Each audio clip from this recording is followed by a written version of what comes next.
Hey developers, welcome back to Halogenous Ideas. Today, we are tackling a fundamental topic in web development, user authentication and authorization. Whether you're a beginner or a seasoned coder, this tutorial is for you. We will be combining the powers of Django and React.js to create an authentication system for your web applications. So by the end of this video, you know how to seamlessly integrate user authentication in Django and manage it flawlessly with React. If you are ready to enhance your web development skills, hit that like button, subscribe for more content, and let's dive into the world of secure web applications. All right. I'm very excited bringing you this particular tutorial because it took some time to put together, but here we are.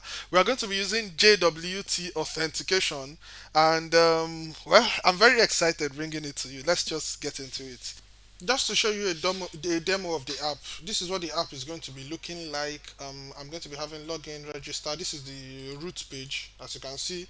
So if I should click on login, it will give me this login interface. I can go to register. It will give me this registration interface. I didn't prepare for this, so please can just leave that out for now. What I'm more particular about is the functionality. Okay, so I can go back to login, then let me just register a new account. Full name, I can say Samuel David. Okay, then Samuel David, then the email address is going to be samuel at david.com, then Samuel David, that is going to be the username. Copy the password and confirm password. If I should click on register, so you can see it is telling me registration successful. You can see it is giving me this notification over here, so I can then it is routing me to the login page directly. So now it's time for me to log in with the credentials that I have. So this is the email address and this is the password. Okay, so I just have to, if I should delete one for example and I try to log in, it will give me email or password does not exist. So that is to tell you that this works just fine. I can delete it, then I will bring in the correct password. If I try to log in, you see I'm logged in now. I'm logged in now. Login success. So you are logged in. I can decide to go to the dashboard, and if I should visit the dashboard, this is what I'm going to be getting.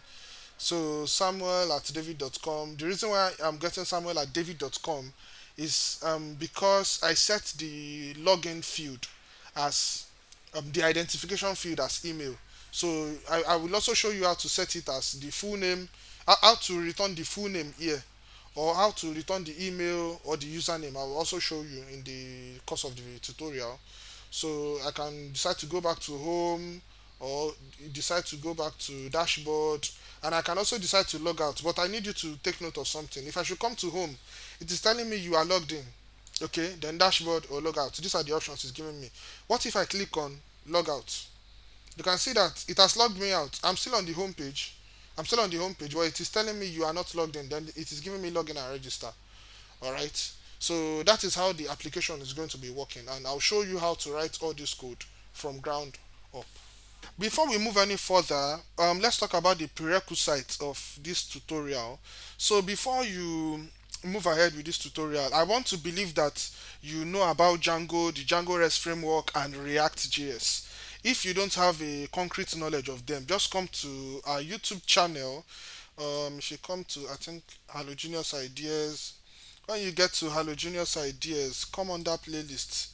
Everything that you need to stay up to speed. If you come to the seasoned Python developer, come to view full playlist, then you see all the prerequisites over here and some other Django tutorials, Django React tutorials that I have uploaded to the channel before now. So if you want to learn more about Python, this is for Django, this is for API development using Django REST framework. Then if you want to deploy your application, then this is for React. I have for JavaScript if you want to learn SAS, which is what I'm going to be using in this video. But if you've never used SAS before, it's totally fine. It's something you can learn on the go. All right. Then CSS, HTML, and all that. So let's just get into the business of the day. So I'm going to be closing my React server and my Django server, then we'll build everything up from scratch. All right. So close this and close this other one.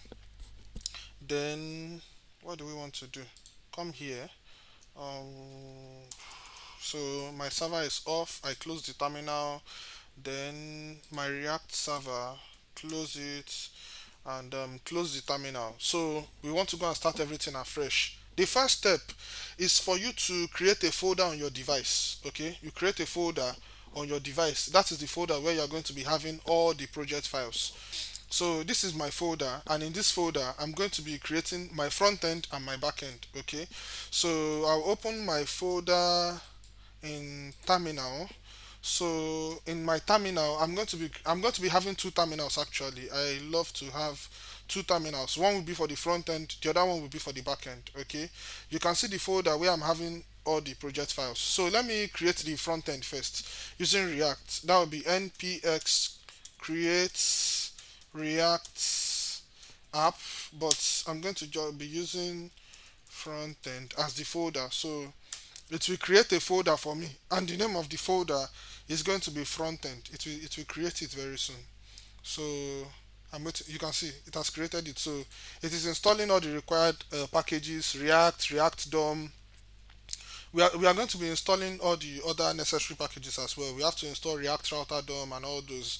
And a disclaimer: as at the time I'm recording this video, the latest React that we have, the latest version of React that we have is React 18, and the version of React that we have is a React Router DOM that we have is version 6, and I'm going to be using the version 6 in this tutorial. So let's just move forward. This is creating my front end. Let me just go ahead, create the back end, then I'll come back to this one. So come here and the first thing I want to do is to create a virtual environment. So if you check all the Django tutorials I have, I always advise my people watching my tutorials to use virtual environments while creating their backends with Django. So to create a Python virtual environment, it is not difficult at all. So the first thing you want to do is to install virtual env on your device. Is to install virtual env on your device, and this is something that you can do with pip. Okay, so you can do something like pip install virtual env, and that is it.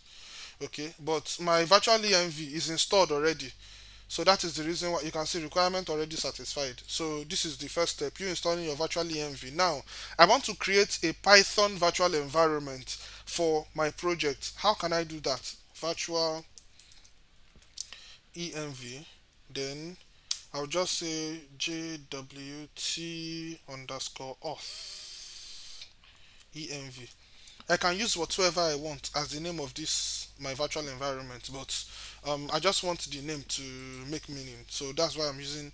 That's the reason I'm using JWT auth env.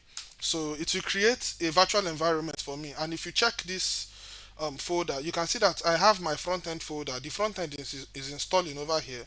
Then I have my the virtual environment over here. If you should open the virtual environment, I have all these files over here. If you come under lib python 3.11 sites packages, you can see I don't have any packages installed on this particular virtual environment, any external packages. All these packages are coming together. They are like inbuilt with the package, with the virtual environment. So now I have to install the packages that I want. How can I do that? So come here.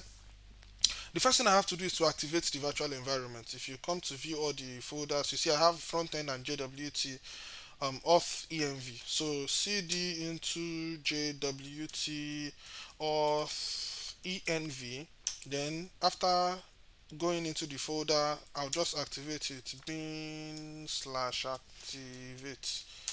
So if you take a good look at what I have over here now, you can see this. This shows that my virtual environment is active at the moment. So let me clear my terminal. Now after clearing the terminal, I'm going to install Django REST framework, my Django course headers, then the JWT package. Okay, so the work of Django is the native Django. Django REST framework is what I'm going to be using to build the API. Django course headers is what enables external applications to communicate with my backend. Then the JWT is what I'm using for the is what I'm using as the authentication for the backend. Okay, so I think my front end is done installing, but let's quickly create the backend. So to install all the required packages, pip install Django Django REST framework. Then after Django REST framework, Django course headers. Then Django REST framework. Then simple JWT. Simple JWT. And boom. It will install all of them. So the gist is that I have all these things installed on my device. So it will just import the cached version of all these packages to the virtual environment. So, but if you don't have them, it will actually download them from the cloud. Okay, it will download them from the cloud. And if you come here, you can see that I have more packages over here now. You can see the one for PyJWT, Django REST framework, the course headers, and Django itself, and all that. So we don't have any business here actually. So come back here. If I scroll down, now I have my Django and my Django REST framework installed. So I can now create my Django project. I believe you understand what I mean by Django project. If you don't, please check the seasoned Python developer playlist. So the one that explains the project and app is the one that talks about Django itself, the Django tutorial itself, not the Django REST framework, the Django tutorial itself. So moving on, Django admin start project, start project backend. If you come back here, you see that now I have a backend folder. So this is the backend folder where I'm going to be having my Django files basically. So just cd into backend. So ls. Okay, I have my backend and my manage.py. So let me open my Visual Studio Code. Okay, so my Visual Studio Code is now opened inside of that folder. So come back here and you see all the files. For me to check, just to verify that the installation is working properly, all I have to do is to say python manage.py then run server. So it is telling me that I have 18 unapplied migrations, but we'll deal with all these ones later. And you can see I have my db.sqlite3, the default database that comes with Django. So let me copy this, then come to my web browser, and you can see it is working fine. If you come to my console, you can see it is loading the page properly. This shows that the installation is successful. Moving on, we can start creating the backend itself. So I will be, let me close this. Okay, so python start app. So the app that I want to python manage.py then start app. The app I want to start is API. It is inside this app that I'm going to be writing all my code. So I might decide to split all the functions into two different apps, but there's no need for it. So let me just leave everything in my API app. And if you come to this folder, you see that I have my API folder. So now we can start working on our backend proper. We can start working on our backend proper. The first thing I want to do is to come to settings.py under installed apps. Come under installed apps. You come here, you will see REST. You will install REST framework. Okay. Then after installing REST framework, I want to install API. Then after installing API, I want to install course headers and the one for JWT. So let me just come here, Django course headers docs. So I just love to come here to copy everything I have to copy. It saves me time. So you can see pip install Django course headers if you want to install it. Okay, so this is what we will install under, it will be under our installed apps. If you come under installed apps, so then we have to copy the middleware as well. So come copy the middleware. If you don't set up your course headers, then the React will not be able to communicate with the Django. So and we have to set up course allowed origins. Course allowed origins. So come here, course allowed origins equal to, it's going to be a list of strings. So let me play a trick here. Come here, React is running on port 3000, so I will be using 3000 here. And I think we are done with the course headers. So the next thing we have to set up is the simple JWT. So come here, um, Django simple JWT docs. So okay, this is it. Stay signed out. So just come here. If you come to getting started, I think so. Okay, you can see Django REST framework. This is the package we installed, if you remember. So from there, so you come to REST framework. You set this as your authentication class. So come here, copy, then um, I can just put it here. So I can just take all these ones out because we do not need them. So this line of code here is basically setting my default authentication class throughout the Django app to use simple JWT. That is what is happening over here. So come back here, and I think there is one more thing we have to do. One more thing we have to do. Yes, under installed apps, we have to copy REST framework JWT. Come under installed apps. There's one more thing we have to do, which is to copy the default configuration, the default settings. We have to copy the default settings. I think customizing token claims, custom creating tokens. No, it should be somewhere here. Or is it settings? Exactly. This is it. This is it. So we just copy the whole of this thing, but the ones that I'm interested in is actually this first two, because normally by default your access token lifetime is 5 minutes, but I want to extend it to maybe 1 hour or something. So this is how you can do it. You can leave it as at 5 minutes, but I'll just extend it. So come here, let me just copy the whole of this. I'll copy the whole of this. Okay, so copy, and the ones I'm interested in is actually the first two. So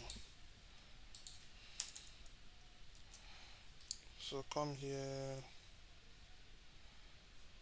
and yeah, time delta. So this is going to be 50, and I think this is going to be, what should we set it as? Maybe 3 days. Then the sign in key, let me just take this one out, so my application will not have to shout. Oh, okay, I think we are good to go. I think we are good to go. So after setting all those ones up, if I check my, okay, my server is down. Is my server down? um, yeah, my server is down. So just to be sure that I'm still in the right track, okay, come and check the server. Everything is working fine, so we are good to go. the first thing I want to do is to the next thing I want to do actually is to come to models.py and create my user model. Okay. Now before we create this user model, we have to do something.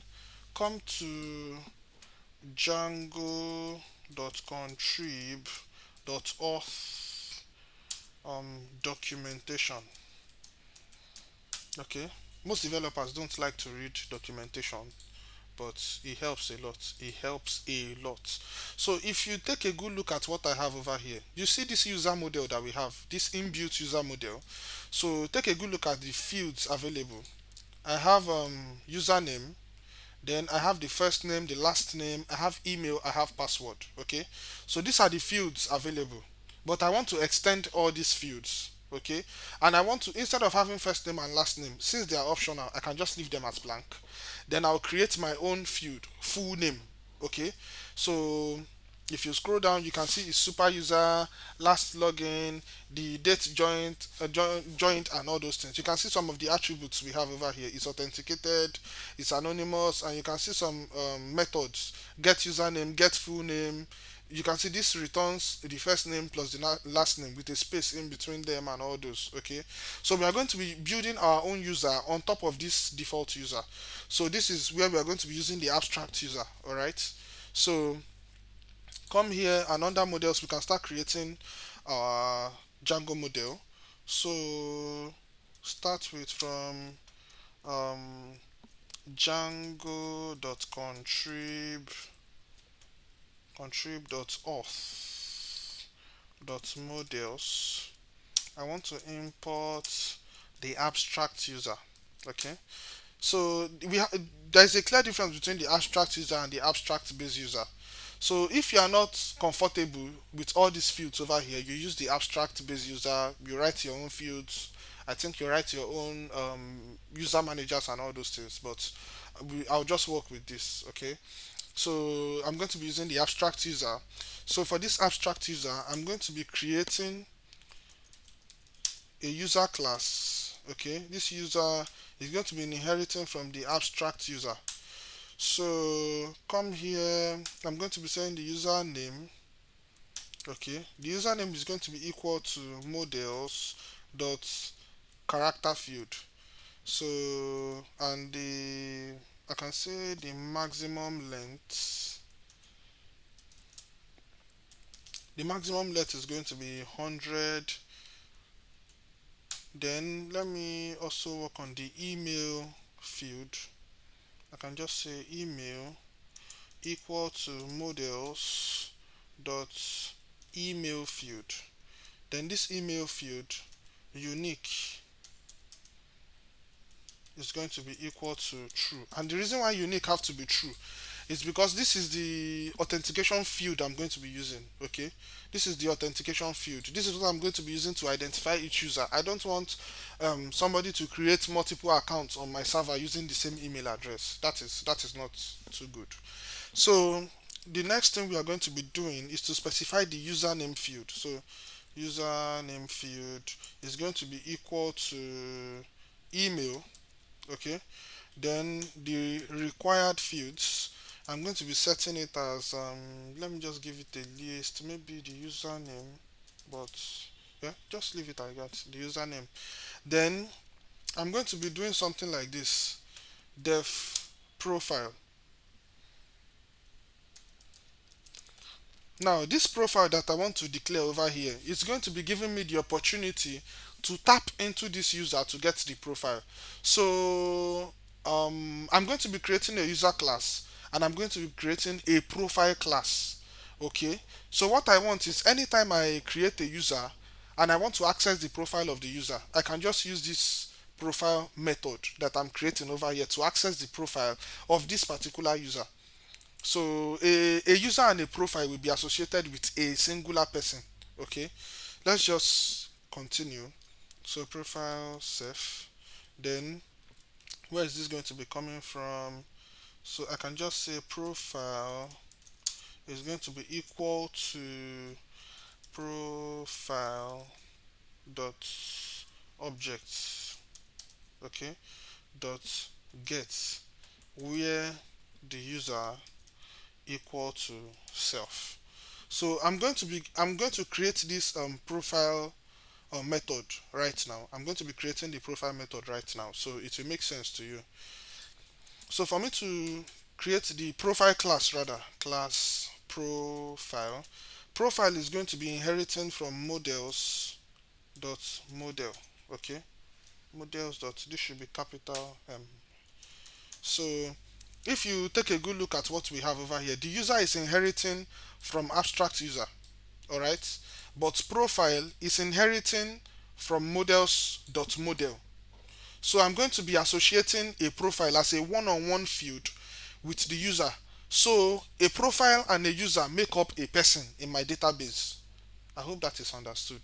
A user and a profile makes up a person. So if I want to augment these fields that comes with the base user, this abstract user, I can just set up my username, my email. I can set them up under the user. But if I want to add extra fields like the bio, the image, and all those things, I can just bring them under profile. Okay. So I can just say the user is going to be equal to models.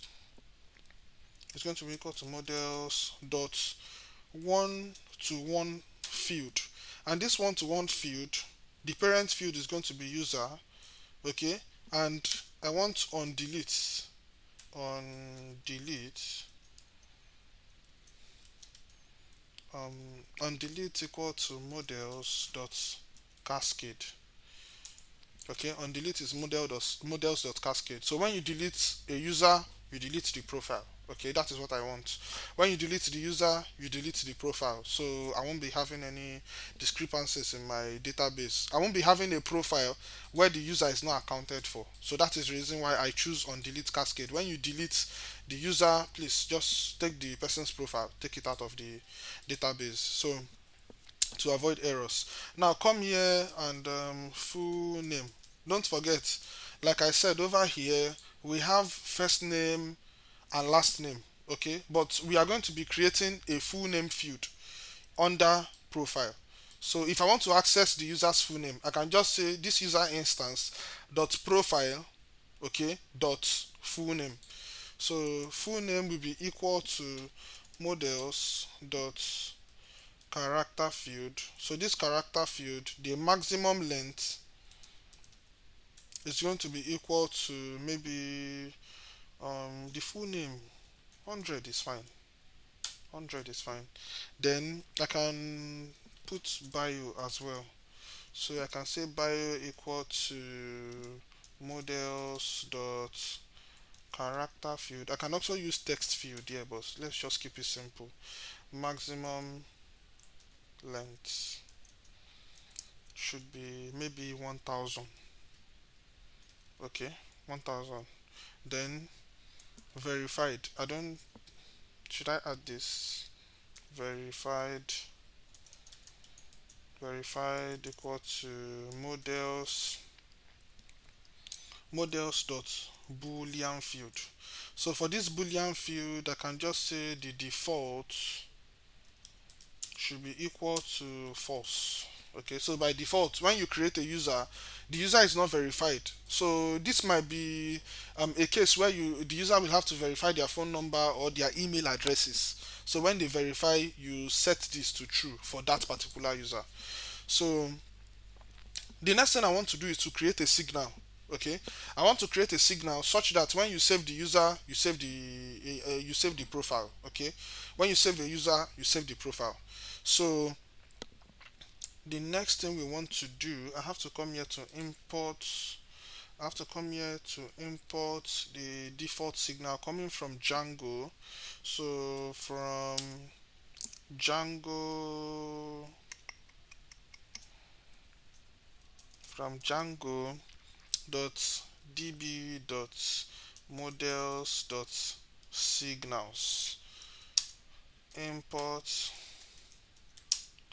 post save.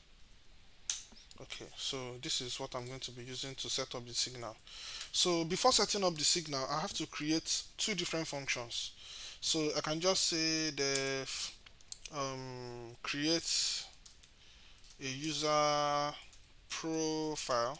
So for this create user profile, I can have the sender, then I can also have the instance, then I can have created. Then let me just add the arguments keyword arguments. Then I will now say if created,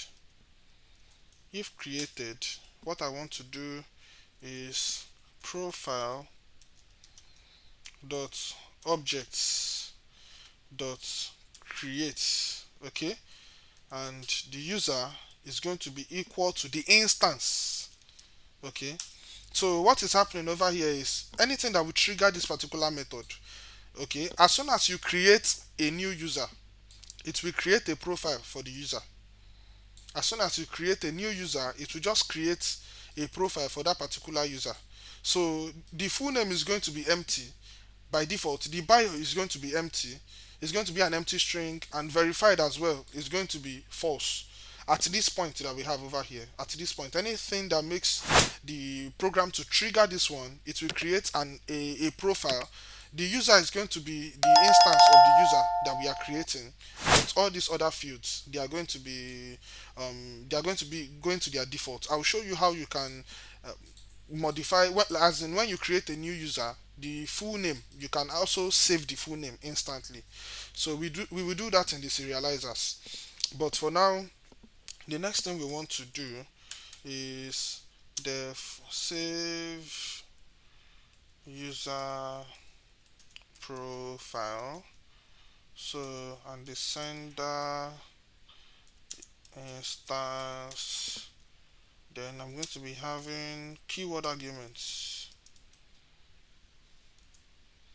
So all I just want to do is instance dot profile dot save, and that is it. So now, time to bring in my signals. So I can just say post save. This post save is coming from here. Post save dot connect. So I'm going to be connecting create user profile, and the sender is going to be user. Okay, the sender is going to be user. Now for the second one, post save dot connect. Okay, and this will be save user profile, and the sender is going to be user as well. So now that we have created the model, let's go and register these models in admin. We'll go and register the models in admin, and so we can view it from our admin panel. So how can we do that? To register the models in admin, you can just say from Django dot contrib. Oh, I have my admin already. I'm checking my notes. So this should be from um, api.models import profile, and also import user. So now the next thing I want to do is to create an admin view, user admin. So for this user admin now that I want to create, I can just say admin dot model admin. This will be a regular model admin. Then I can just say what I want to display is the username and the email of the user. Normally by default it's going to be giving me user object something something something, but what I want to display is the username and the email. So I'll just come here and set it as a list of strings. List display equal to username and email. Okay, so after doing this, class profile admin. So for this profile admin, so it's also going to be inheriting from admin dot model admin. Okay, then I'll come here. I want the verified. I want the user to be able to edit the verified inline. So I'll show you list editable. So for this list editable, I'm going to be setting this one as verified. So moving on. So for the list display, don't forget like this list display that we did here. List display. For this list display, let me have I'm going to be having full name. So this full name is going to be an empty string, but I'll show you how to set it up. So the full name, the user, and also let me just put verified. Although the verified is going to be true or false. Okay. So now admin dot site dot register. I want to register the user and I want to register it using the user admin. Then after this I also want to register dot site dot register. I want to register profile using the profile admin. So now that I've created my models and I have an admin with which I can view them, I've registered them in admin. So what I want to do now is to create a super user. So I'll first of all create a super user. Then after creating the super user, I will show you what this looks like in the admin dashboard. Okay, I'll show you what it looks like in the admin dashboard. So let's just come here to, it is hitting me 4 errors. Okay, I think this is what I'm supposed to do. So save. I came to my models and I'm defining the auth user model. Okay, so I have to, under settings, tell Django that my auth user models, the model I'm using for user authentication is api.user. The name of the app is API and the model that is inside the app is user. So and since I've connected it over here, come under here and okay, I've not done any migrations.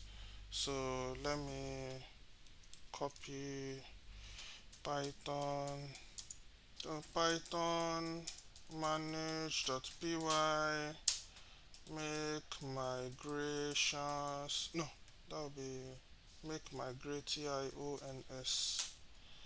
Okay, so you can see that it is creating a migration for user and for profile. If you come to the models, I have two um I have two models over here. I have user and profile and it has created a migration for the two of them. So the next thing I want to do now is to push my migration together with any other default migration that Django must have done before I started working on the app. So that would be Python manage.py migrate, and so you can see it has migrated all the models that is required for my application to run properly basically. So before I leave here, I have to create a super user with which I will show you what the admin user interface is going to be looking like. So for me to create that particular user, I just have to say python manage.py create a super user. Okay, python manage.py create super user. Then the super user that I want to create, the name is going to be admin. No, create super user, just email admin at admin.com. Username is going to be admin, password is going to be password again, I don't mind. So it has created my super user. So now python manage.py and run server. So you can see my server is running now without any of the errors it was giving me initially. So let me come here and check my admin. So admin. Now you can see that initially I should be able to log in with my username and my password. But now, because I'm using my username field, I've set it to email, so I will not be able to do that anymore. I think I have to specify. Then password is going to be, so you can see now. Should I save this? Close. So you can see that I have profiles, I have users. Okay, if I open my profiles, you see that this is the admin's profile, and I can edit it in line. You can see that I can edit it in line, and any edit that I make, I can save it. Okay, and as soon as I save it, if I should reload, you see that the edit is a commit. The full name, I've not supplied the full name for this particular user. Okay, I've not supplied the full name for this user. So um, if I come under users, you see that I have only the admin user, and the username is admin, the email. And if you come here and to admin.py, you can see the list display for user. Okay, the list display for user is username and email. That is the reason why I'm having this username and the email here. But under profiles, I'm having full name, username, and verified. But this full name, I've not added anything there. So let me select this one. um yeah, no problem. Let me just go back to my backend, then I'll continue working on my models. Now that we have created the models, and we have created the we have created the admin interface, we have registered it to admin. Now we can start building the API proper. So the first thing we want to do is to create our serializers. Okay, we are going to be creating two serializers. One serializer will be the user serializer. Actually, we are going to be creating three serializers. So just come here, create serializers.py, then we start creating our serializers. So um, from API, I can just say from dot models import user. Okay, then after importing user, I also want to import profile, but I don't think I need to install profile. I'll just get it from user. I'll just say user or profile, and it will give me the profile. So um, Django.contrib, no,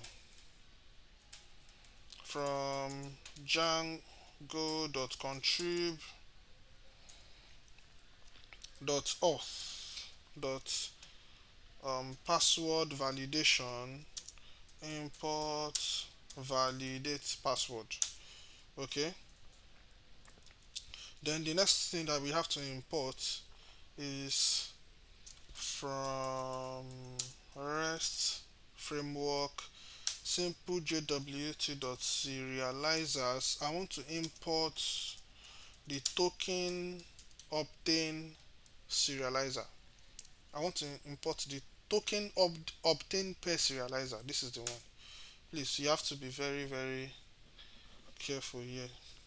So you don't make mistake. We are importing the token obtain per serializer.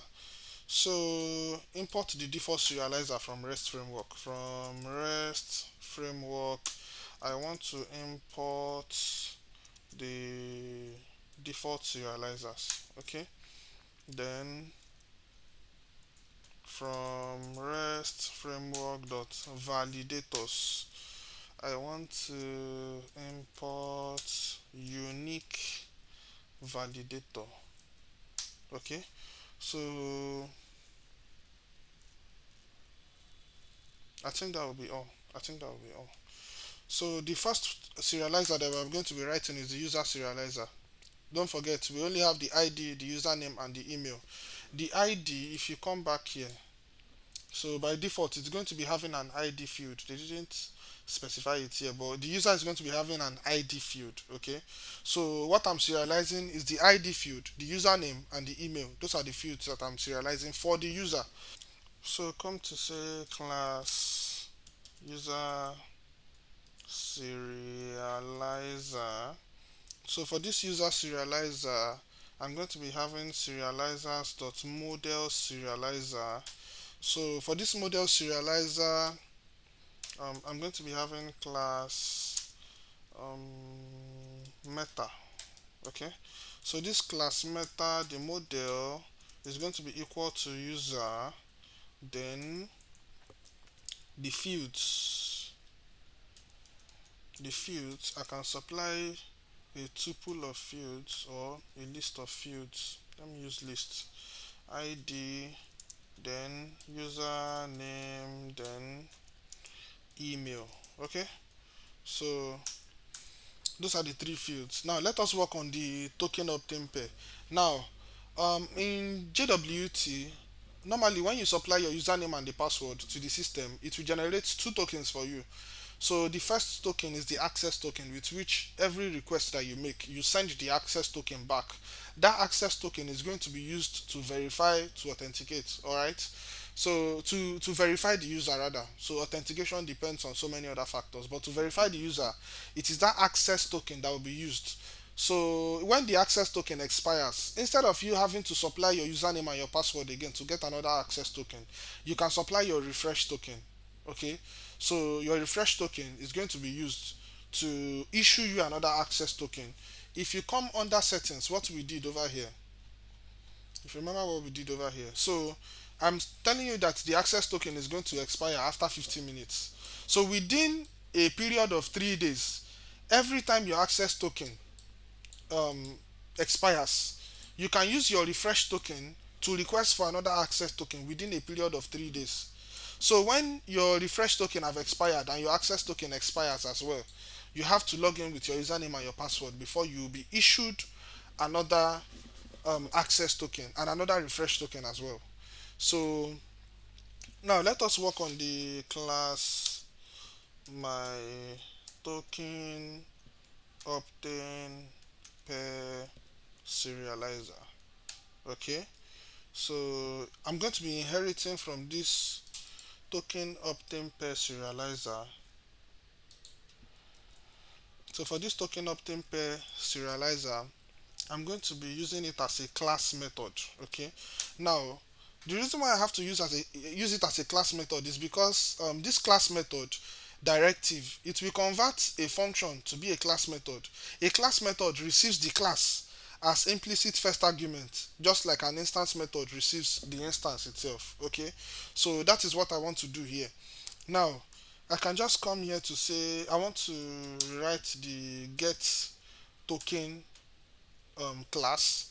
So it is going to be giving me, you can see that when I just entered, he wrote all these other ones for me, but I don't need all of them. I don't need this one, and I don't need this one as well. So let me just take this one out. So I have CLS, then I have the user. Okay, CLS, and I have the user. Actually, it was giving me auth user the other time. I might decide to use it, but this is what I wrote in my notes. So let me just stick with it. Now, token, okay, is equal to super dot get token, and the token I want to get is for the current user. Okay, so the verified user is what I want to get the token for. Now I want to add some fields to the token, some fields that I'm going to be exposing to the front end. Well, expose is not the right word here, but the data that I'm going to be sending to the front end via the token, data about the user. So I can say token, then the token is going to be a dictionary. This token that I have over here is a dictionary. So I can just token, I will add the full name, then I'll say this is going to be equal to user dot profile dot full name. So this user dot profile dot full name, if you come to models.py, you remember your user dot your profile, and the profile is going to be getting me the profile of the current user, and that current user I can just extract the full name. So that is it. Token full name, then after doing this one I can just say token dot then let me just add the username. So for this username I can say user dot username is coming directly from the user. So token, then email. So for this email, I can be having user.email. Don't forget the email is part of the user class itself. Okay. So for the email, user.email, if I come here under models, you see I'm having email and I'm having username. So but in the case of the full name, I have to do user.profile.fullname. So the next thing I can do is the bio. I can just say token, then bio. What any field at all that I want to send to the front end via this token. So user dot profile dot bio. Okay. So you can also add verified field, but I think I'll just leave that one out. I'll just leave that one out. Then when you are done adding all the fields that you want to add, you return the token. You return the token. So the last field that we are going to be writing, which is I think the most complicated field, the most complicated serializer. So this serializer is going to be for user registration. Okay. Now, if you take a good look at what we have over here, I have two different models, and what I want is when a user registers, it is going to set the username, it's going to set the username, the email, and it's also going to set the full name. Okay, so I'm going to be working with these two profiles at the same time while registering, and the user is going to be giving me two passwords. But by default under user, I have the a field for only one password. If you check, you can see it's only one password I have. I don't have something like password 2. Okay, I don't have something like password 2. So that is one of the reasons why the serializer for the registration is going to be a bit complicated, but don't worry, everything is going to be clear very soon. So class, the registration serializer. So for this registration serializer, it's going to be inheriting from serializers dot model serializer. Okay. So the next thing that I want to do is that I'm going to be writing three fields. The first one is going to be for password, password 2, then the full name. So password field, I want this password field to be equal to serializers dot, it is going to be a character field, and you cannot read from this field, you can only write to the field. Write only equal to true, and the required is also equal to true. Required is equal to true. Okay, so and I'm also going to be adding a validator. Validators, validators equal to a list of validators. Don't forget I brought in a validator over here. Validate password. Okay, so for the password 2, so for this password 2, I'm going to be having serializers dot a character field. So write only is going to be true, and required is going to be true. Write only is going to be true, and serializer and required is going to be true. For the last one, which is the full name, equal to serializers dot character field. So for this character field, write only will be true, and required will also be true. Now let us set the fields for our serializer class meta. So for this class meta now, the model is going to be equal to user. Okay, so but in this particular serializer, I'm going to be tampering with the profile model too, but I'm just going to be I'm going to be tapping in from the user model just with what I have over here. This particular method that we created for the user class, it's a very useful method. So from here, then I'll say fields. So my fields is going to be a list, full name, then email, then username, then password, then password 2. So password 2 is for this field over here, then password is for this one. Okay, so moving on, I'm going to be creating a validate method. So def validate. So for this validate method, self, then I'm going to be collecting the attribute attrs. So for this attribute now if attribute for password, okay, is not equal to attributes for password 2, okay, so I'm going to be raising a validation error. Raise serializers dot validation error.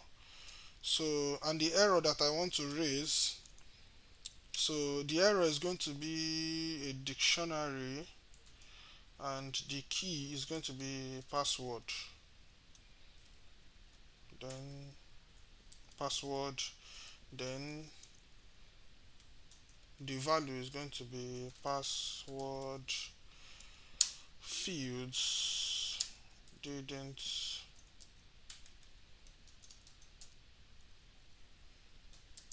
match. Yes. So, but on the other hand, if for one reason or the other the if statement does not execute, return attrs, and that is for that one.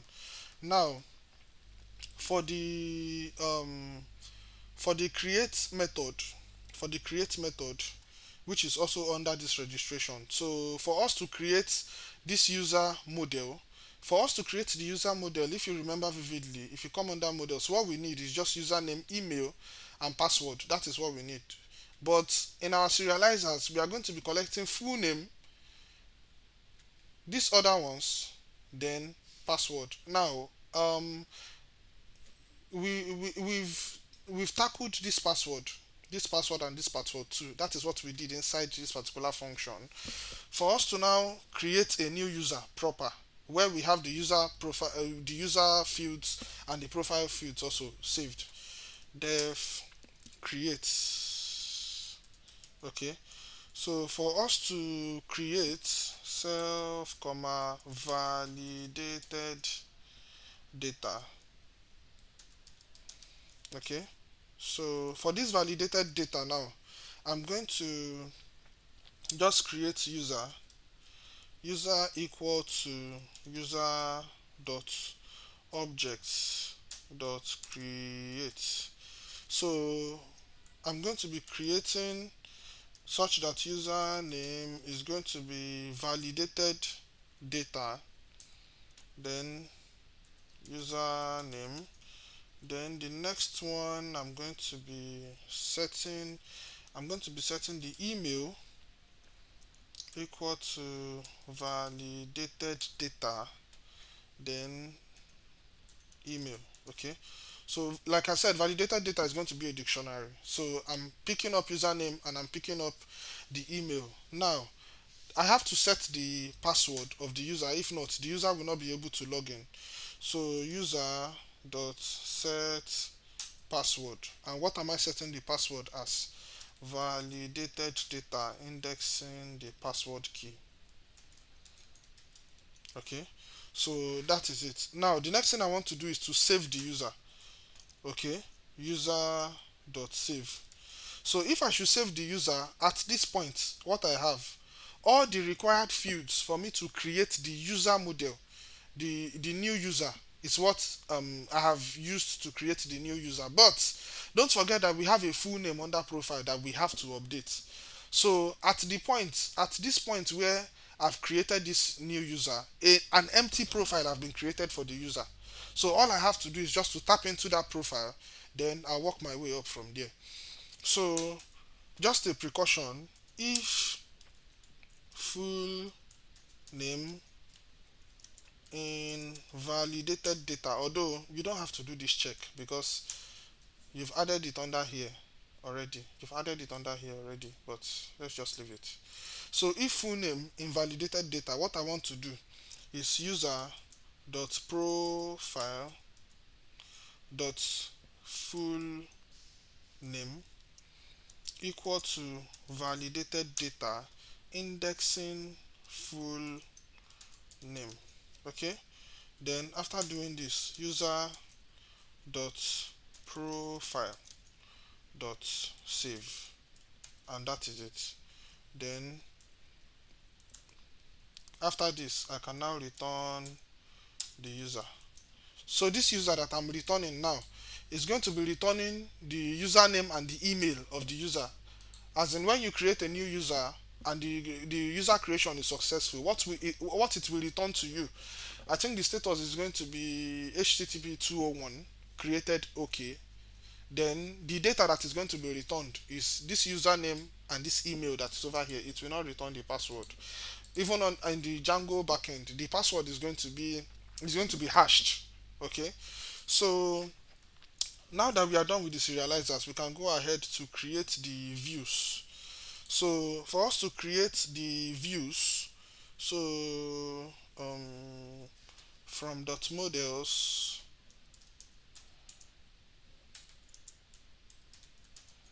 import user. Okay, import user. So um, I'm going to be importing the serializers.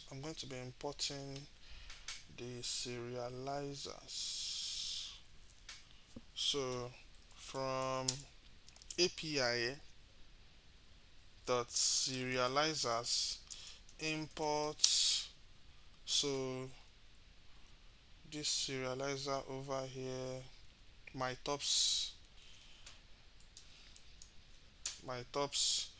then the register serializer.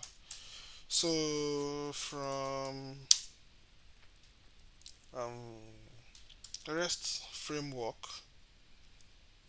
dot decorators import API view, because we are going to be writing a function based view. Then let me also bring in response from REST framework dot response import response. So after bringing in response, we also have to bring in the token obtain pair view from REST framework simple JWT dot views import the obtain pair view token obtain pair view. Then from REST framework import generics. Then after bringing in generics, I have to bring in my permissions, which is what we use for authorization. Okay, so I can say from REST framework dot permissions, so import allow any, then the other one is going to be is authenticated. So you can see part of what you can use for authorization here. So authentication is where you bring in the username and the password and all those things. Authorization is when you give access to something. So you can see what I have over here. It's authenticated or read only. It's authenticated. You can also create default permissions in Django. If you come under Django REST framework permissions docs. So yes, if you come under permissions, you will see how you can create your own custom permissions. If you come here, you'll see how you can create your own custom permissions. If you just scroll down, if you scroll down, you will see how you can create your own permission. I think this is it over here. So this is read only. So if you just come here, you will see how you can create your own permission. So block list permission. So You can see this is an example of a permission class that checks the incoming request IP address against a block list. So you have a block list that you have created initially. So you get the IP address of the incoming traffic. Then you check if he exists. So then you just return not blocked. If he exists, then it's going to be true over here. If it doesn't exist, then it's going to be false. Okay. So if it is false, return true. It has permission. If it is true, then return false. It doesn't have permission. So, but I'm not going to be doing all that in this tutorial. So I'll come back to my VS Code is authenticated. Then after bringing in that one, I have to bring in status from REST framework.status import from REST framework import status rather import status. Okay, then I have to bring in some other decorators too. So from REST framework.decorators, after API view, I have to bring in permission classes. Yes, I have to bring in permission classes. So the we can start writing our views. So class my token obtain per view. So this is going to be coming from this token obtain per views. Token obtain per view. One have to be very careful with all these things. So and the serializer class is going to be equal to my tops. That is what the serializer class is going to be, and that is everything I have to do there. So for the register view, I have my class register view. So for this register view, I'm going to be doing, it's going to be inheriting from generics. If you remember your generic API views, you can check the Django course for that. Dot create API view, then the query set is going to be equal to user dot objects dot all. Then the permissions, the permission classes is going to be equal to allow any. Let me just put a comma here. To allow any, then the serializer class is going to be equal to the registration serializer. Okay, so now I'm going to be creating a protected view. I'm going to be creating a protected view, class protected view. Okay, so this view is going to be called from the user's dashboard in the front end. From that dashboard, the user will call this particular view. So if the user has the right permissions, then the user will be able to get data from this particular view. So for this protected view, for this protected view, actually it has to be def. I want to write a function based view, so API view. So for this API view, I can just come here and write get. Then for the permission classes, the permission classes is going to be is authenticated. So anybody that is not authenticated cannot view this class. This is the permission classes. Okay, so only authorized people can view this particular, can access this view, and it will be having the request. So from this request I can say output is going to be equal to f. So welcome, then the request.user.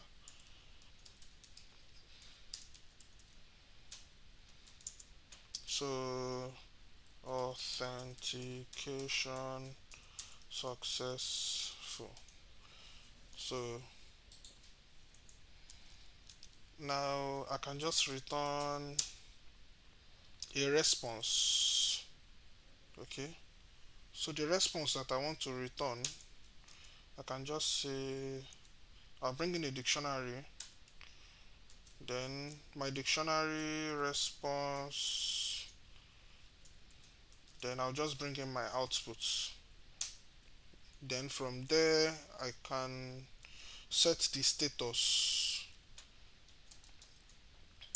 The status is going to be equal to http 200 OK, status dot http 200 OK.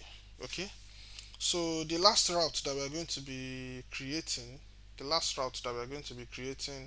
is going to be a route that is basically going to um, give us all the routes that we have, although it's not necessary, but let's just create it.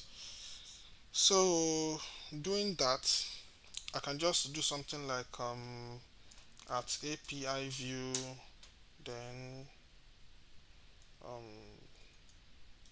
get, only the get method is permitted, def view all routes. So this view all routes is going to be taking request, then I can just say data equal to all the routes that we're going to be having, which is going to be API slash token slash refresh. Then the second one is going to be API slash register. Then the last one is going to be slash register. Then the last one is going to be API slash token. Okay, so that is the view basically. Then just return response.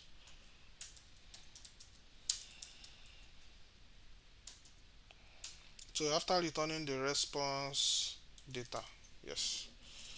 So the last thing we want to do is to create a views.py file, views.py, and in our views.py we are basically going to bring in all the views, and we just call it a day with the backend.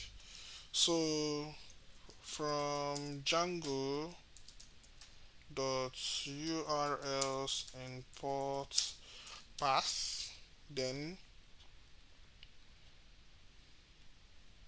I'm going to be bringing in a default view here from rest framework dot simple JWT dot views.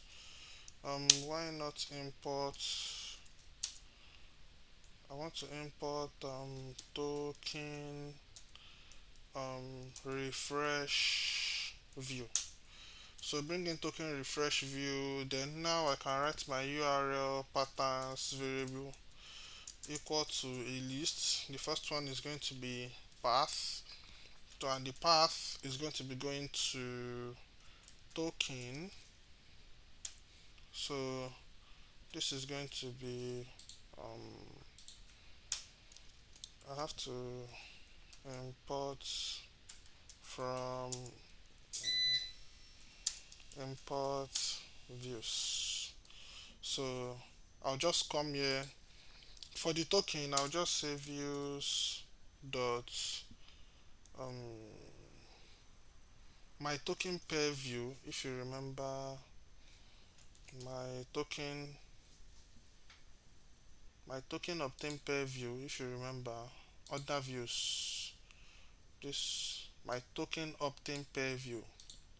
My token obtain pair view dot as view.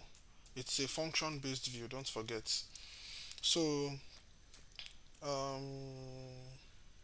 I can just say the name equal to token obtain pair, token obtain. So token obtain pair, then I'll come and write the next obtain pair, then the next path. So I can have something like token slash refresh, token slash refresh. token slash refresh. Then the token refresh view that I brought in, this one is what I want to use. So that will be token refresh view. So for this token refresh view dot as view, it's a class based view. So, and the name is going to be equal to refresh token. Okay, then come back here and the register path, then register. So for this register,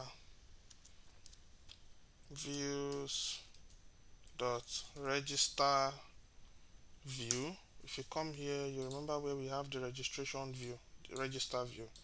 So this register view, it's a class based view also. So this will be dot as underscore view. Then I'm also going to be naming this. So this name is going to be register user. Okay, so the next one that I'm going to be having, I can just say path, then what should I name this? I can just say um, test. Okay, so for this test now, this will be views dot, this will be view all routes, views dot view all routes. So since this is just a function based view, we don't have to do as view. The name equal to maybe test. Then after doing this one, I'll just come and say path. If it is an empty string, then just, no, test is not supposed to be view all routes. Test is supposed to be protected view, and this is supposed to be p. Come on. So protected view. Okay, so for this protected view now,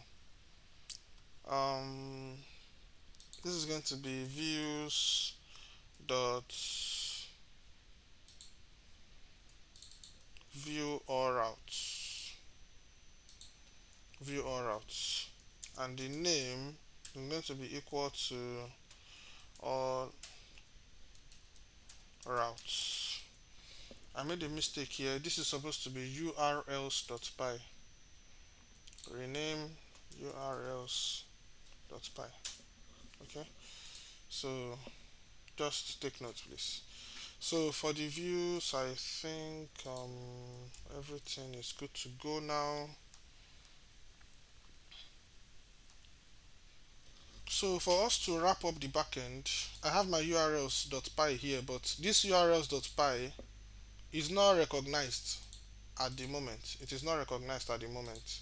So for it to be recognized, I have to come to this urls.py that is over here. Then I'll link that urls.py to the parent urls.py for the actual project. So I'll say path include. Okay, so path include, then path. So I can just say API slash, then I'll come and include API.urls. This backend that we just wrote, let us make API calls to the backend. So I wrote a Python client. I love to use the Python client I wrote. So this is Jupyter Notebook. You can decide to open Python in another VS Code or another window entirely, then you run your code from there. But this is the code to run if you want to use my code to test your API. Another way you can do that, you can test your API, is by just calling it directly. For example, you can come here slash API slash if you come here, I think this should give you all the routes. Yes, you can see all the routes that we have. If you remember your get routes, view all routes, you can see it is returning this. But for all these other ones, um apart from that one, so this is the client itself, make HTTP request. So this is the function. I believe you know what is happening here. So I'm using a try except response equal to requests dot request. I have the method, the URL, the parameters, and all that. But the ones we are going to be using in this tutorial is, I think, it's just this one. Okay. So for me to create a new user, don't forget that this is the endpoint for me to create a new user. Okay. So it's going to be a post request, and these are the data that I have to supply to the API. So I have to supply email, full name. If you remember your register serializer, if you come to serializers.py, your registration serializer, you can see all the fields we are supposed to supply the API, this endpoint, and it's going to be a post request. So let me just say someone one. So let me say Samuel Ezekiel. Okay. So Samuel Ezekiel, then the username is going to be maybe Samuel Ezekiel. Then let me leave the password as this. So basically I will create a new user, and if it is successful it will give me the email and the username. Okay, it will give me back the email and the username. So just run this. It is giving me, yes, I didn't run this one, so normally I'm supposed to run this one first. So I've run the first one, then I can come and run this one. So you can see it is giving me 201 and response.data someone username Samuel Ezekiel. It is working just fine, and if you check my, you can see the post API slash register. Okay, so that is working fine. Then now that I have my new user, this is the email of the user and this is the username. So when I log in with the new user, I'm supposed to get my authentication token. Okay, so the new user that I created, this is the email of the new user. Okay, just someone one, and the password is password, which is what I have over here. So when I run this code, it is going to give me access token and refresh token that I was telling you about. If we go to jwt.io, we can actually check the contents of the token that will be sent. Okay, so if I should run this code now, you can see that it is telling me 200. Okay, then it is giving me a couple of access, and it's giving me the access and the refresh token. So this access token, let me show you what the content of the access token. So come here, and I can just paste it here. So you can see the token type is what? Access. This is the expiry date.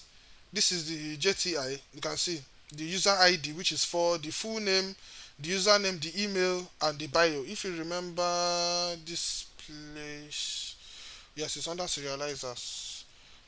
You can see the full name, username, email, and bio. That is the content of the JWT token that we have. Okay, so that is to tell you that it is working fine. Now let us use this JWT token to make authenticated requests. So for example, the API test, that API test that we did the other time, no, is under views. If you come to, yes, this one over here, you can see the output. You can see the output. So if we are making the correct view, if we are making the correct request, then this is what is supposed to return. So come here, and I'm supposed to copy this access token. So just copy this, copy. Then this access token that I have over here, I will just replace it with it. But I don't want everything to be spanning throughout the screen. So since this is a Python string, I can just, to break the string into multiple lines, I can just use this. Then I will also use this just to break the string into multiple lines. I don't want it to be spanning through out the whole screen. Okay, so you can see my access token over here, and authorization is bearer access token. So I'm going to be passing in, you know that for me to get the access token and the refresh token, I had to pass in my username, my email, and my password. But to make authenticated request, I don't have to pass in the username and the password. All I have to pass in is the access token. The access token is what the backend is going to use to verify the user, okay, to authenticate me. So under headers, the authorization is what? Bearer, then access token. This is the a header I have to send. So an API test. If I should come here and I run this one, you see it is giving me 200. Okay, then it's telling me welcome Samuel Ezekiel. Okay, I think I set this as request the user the profile. I paused the video, then I did this, but let me just make a request.user, then it will give me only the email. It will give me only the email. If I should run it again, you see welcome, then the email. Okay, authentication successful. So this is telling you that the backend that we wrote is working fine. The backend is working fine. So yeah, we can proceed to start working on the front end now. Wow, it's been a long one. Let's go and work on the front end.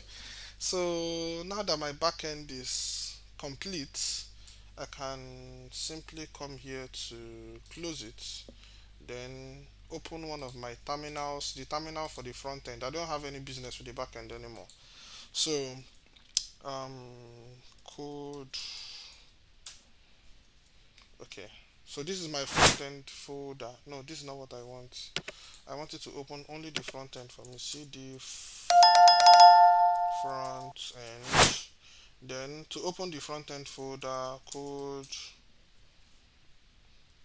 Okay, so but let me start my front end server. Don't forget, I have my backend server also running. This is my backend server over here. So this is my front end server. So for my front end server to run, I have to do npm stats. npm stats. So it will trigger opening this page. I can close all these other ones. I don't need them for now. So okay, very good. Okay, this is the React server, and you can see that everything is working fine. So we can go and start working on the React part of the project. So if you come here, I'm under front end. I have to install some packages first. I have to install some packages. How do we install all the packages that we need? I'm going to be npm install. I need Axios. So Axios is what I'm going to be using to make all the authorized calls. Okay, all the authorized calls. I'm going to be using Axios. Axios gives me the opportunity to declare an instance. So the Axios instance is what I'm going to be using to make all the authorized calls. Okay, then I'm going to be using day.js. So this day.js, I'm going to be using it to calculate have the token expired. If it hasn't, then it will just look away. But if the token has expired, it will go back to fetch another one. Another package I'll be using is the JWT decode. Don't forget that I'm going to be getting the JWT access and refresh token from the backend. I'm going to be getting the access and the refresh token from the backend. So it is this JWT decode, and the if we go to jwt.io, jwt.io. So I want you to see what a JSON Web Token will look like. So they will give us an example here. User secret. Okay, you can see what this is what it will look like, something like this. And you can see that the information contained after decoding this string of characters, this is what an access token and a refresh token would look like. Okay, so after decoding this information, what you are going to be getting on the payload is sub. The sub is going to be this, maybe the id, and the name is going to be John Doe. So what we did in this part of the backend, let me quickly show you what we did in that part of the backend code dot.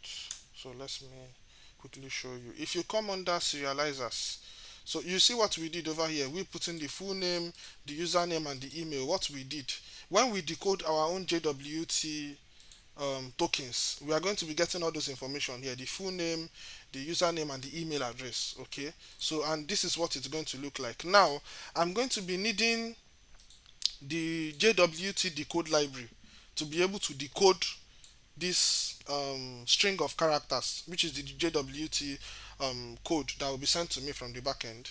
Then I'm going to be installing Sweet Alerts 2.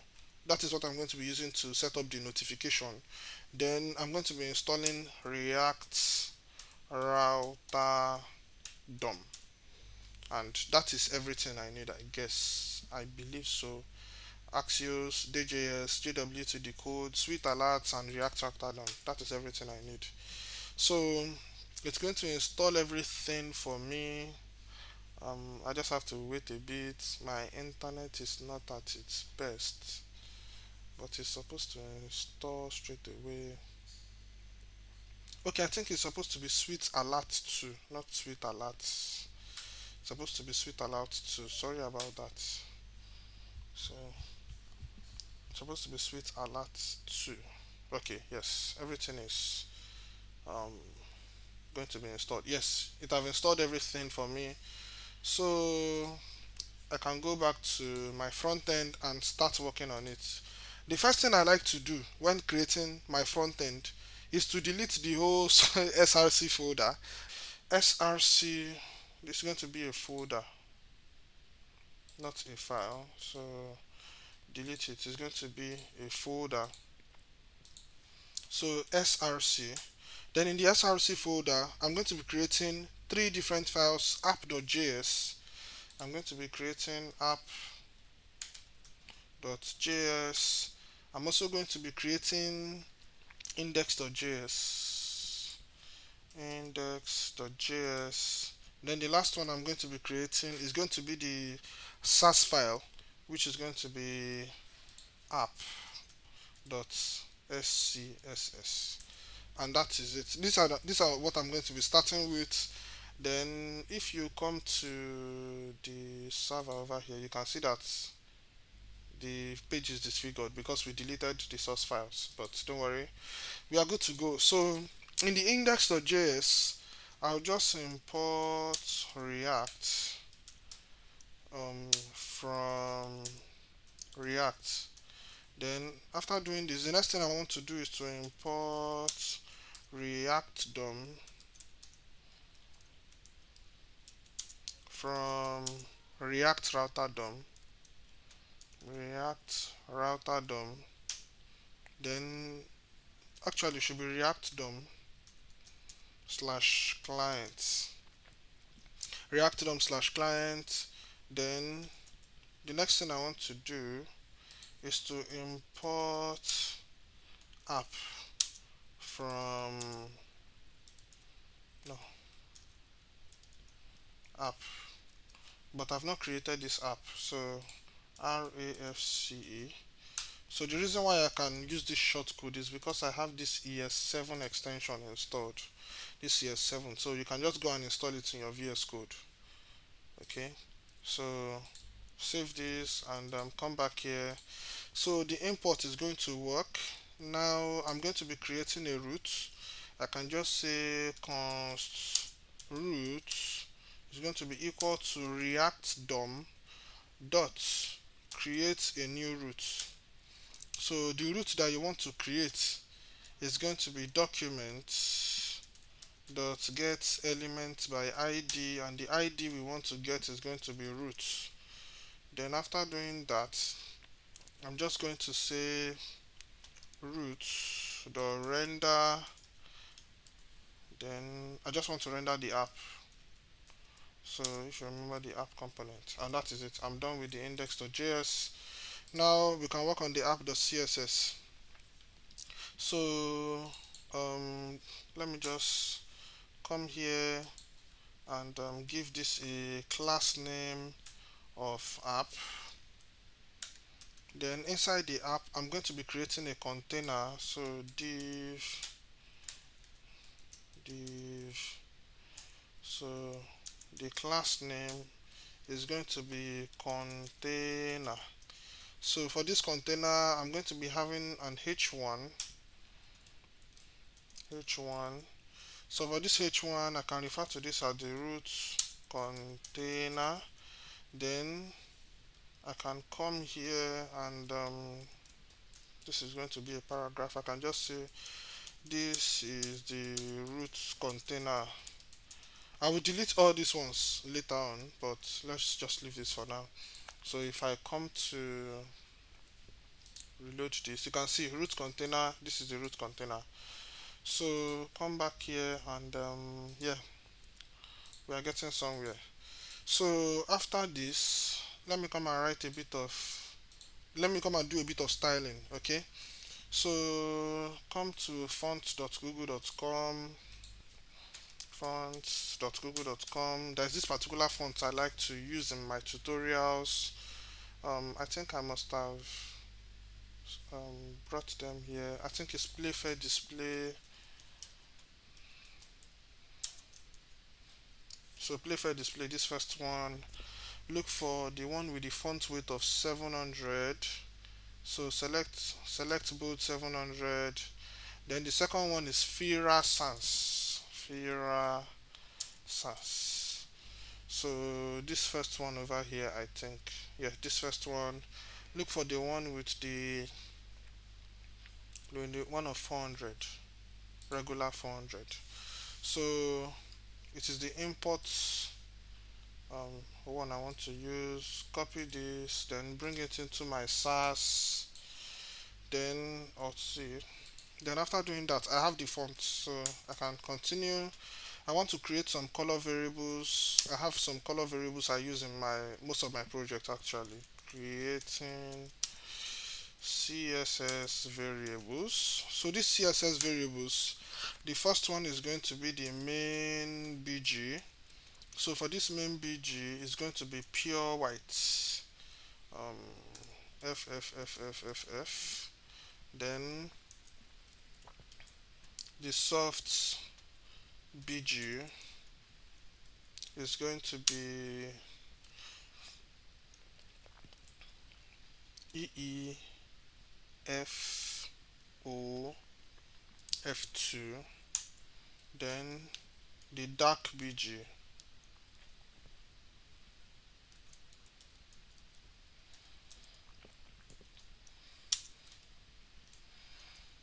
DADEE1. Okay. I didn't add this one. So those are my three background colors, but let me just copy this, paste it here, color. Okay, so for this first one, I'm going to be having 1B1F24, 1B1F24. Then for this next one, 414141. For the last one, B1B1B1. Then I'm going to be using a green color for the registration forms. So $green. Then the green is going to be starting with this 0F B400, and that is it. So now most people do this in their CSS, and I am part of most people. Padding 0, margin 0, and the box sizing is going to be border box. Save this and come here. So okay, I've not imported the CSS. So import app.scss. The reason why I can just use this command directly is because if you check they are in the same folder. They are in the same folder directly. So if I save this and I come back here, I didn't install SAS. Okay, so I'm supposed to install SAS.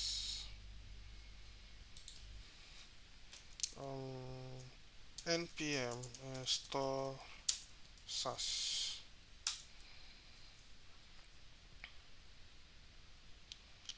So I didn't install SAS initially, so that's the reason. But now SAS is available, so it's not supposed to be shouting anymore. SAS is available. So npm start.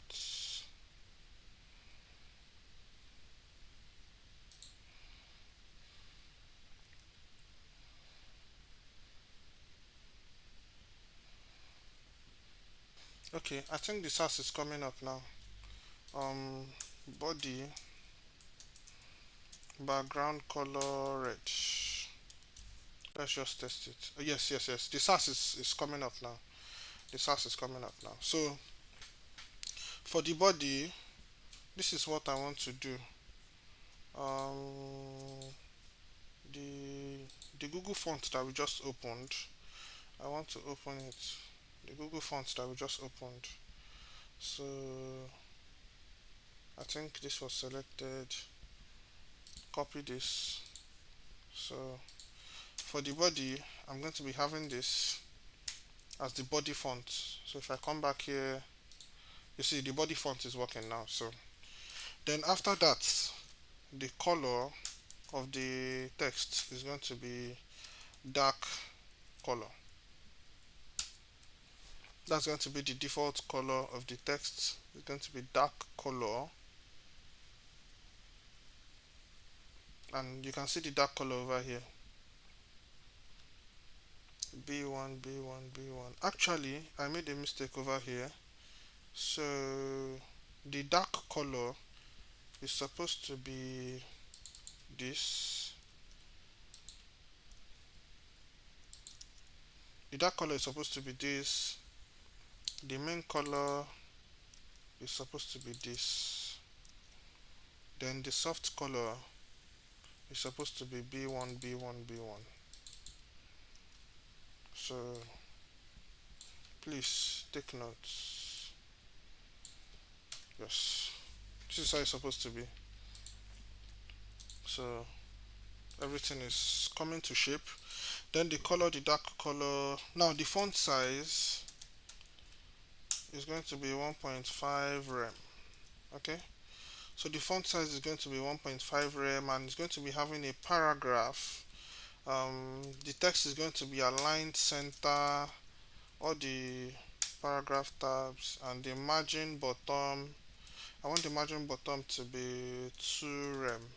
Okay, so come here, and yeah, we are gradually moving forward. Then all the H1s that I'm going to be having, I want the font family to be play fair display. So come back here, play fair display, just choose any random one. This is what I want over here. So it's going to be play fair display. Then after that, the font size is going to be 2 rem. Then the text is going to align center. After that, the text transform is going to be uppercase. Okay, text transform will be uppercase. The color is going to be main color, and after that, the margin bottom is going to be 0.5 rem. Okay, so save this and come back here. You see what I'm having now. So also I want to give this span. Some styling. So all the span that I'm going to be having, let me give it a font size of 1 rem. I don't have any spans here, but we are going to be needing them. Then you can just copy this CSS from the repo of the project. You will see it in the description below. You see the link. So just app. I want to style this app over here. So app. The width is going to be 100%, and the height is going to be 100 viewport height. Then the background color is going to be soft. Let it be soft BG. Then it will display flex.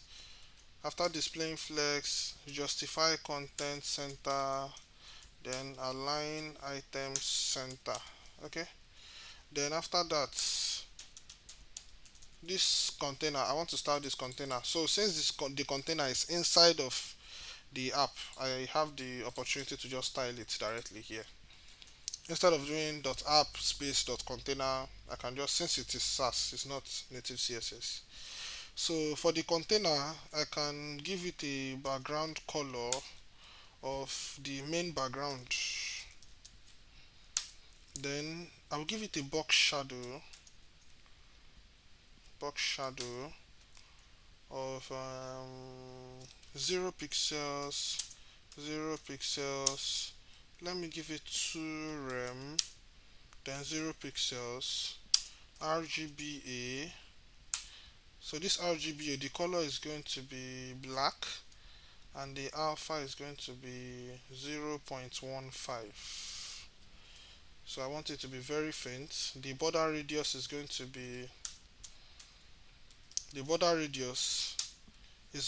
be 2 rem, then the width is going to be 400 pixels. Then let me give it a padding.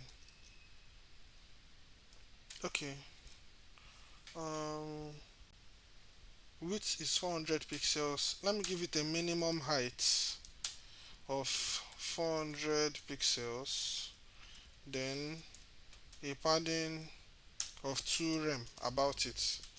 So I think that will be all for the beginning CSS. If you come here, you can see what I have now. But before, let me remove this container. So if I should save this for now, you see what it's giving me. You see what it's giving me. So this container that I brought here is what is giving me this white. You can see the box shadow and all that. So now we can start working on the authentication for the front end part proper. What we have been doing is just setting up the skin of the front end. So now we have to create a context. We have to create an authentication context. So I will come in my source folder and I will create a folder. The name of the folder is going to be contexts. So inside this context folder, I'm going to be creating a file, and the file is going to be auth context. It's going to be auth context.js. Okay. So no, this is where it's going to be. I like to write on my. The only thing I like to write on the right side of my screen is CSS. So now the first thing we want to do is to import a couple of things from React. I think I'm going to be needing create context. So after creating context, I'm going to be needing use states, then Alt Z. After importing use state, I'm going to be needing use effects. Okay, use state use effects. Then after doing that, I'm going to be bringing in my JWT decode. So import, no, JWT decode. Okay, JWT decode. That's what I'm going to be needing. Then for routing the users from one point to another, for example, if you try to access a protected view and you don't have the required, you don't have the access token, then I have to route you back to another place. So that's the reason why I'm going to be importing use navigate. So use navigate. So this use navigate is coming from React Router DOM. I think in version 6 of React, we are going to be using use history, but in the latest version, we have use navigate. So let me bring in my sweet alert. No, sweet alert equal to require sweet alert 2. Then now let me create my context. Const auth context. Okay, and my auth context is going to be equal to create context. So after creating the context, I'm going to be exporting it. Export, then default auth context. So export class, no, export const rather, const the auth provider. So this auth provider is going to be accepting, let me just supply it directly, children. So for these children, so an arrow function, then now I can start writing my context provider. I have to create a token. I have to create some state variables. The first state variable I'm going to be creating is for the authentication tokens. Normally, when the way we set up JWT authentication in the React part is that we will bury the token in your browser, both the refresh token and the access token. So when you load a particular page, I will have to go and retrieve those tokens that have been added to your browser's local storage. Okay, so your browser's local storage, I'll go there, I'll try to check it. If there is a token there, then I'll set my access token using, I'll set the token using the token I found in your browser. But if I cannot find a token, then I'll set it as null. That is what I want to do here. So use state, no, use state snippets. So this will be auth token, auth tokens. So for these auth tokens now, for the value, the use state, the value is going to be an arrow function. So for this arrow function, it's basically going to be okay, let me do this to make it look neater. So I'm going to be doing local storage dot get item, and the item I want to get is auth token. Okay, like I said, the token will be on your web browser. So if the token can be found, fine. So I'll just come here with this. If the token can be found, what I want to do is just JSON dot, no, this should be JSON dot pass, then local storage. I'm going to be passing this,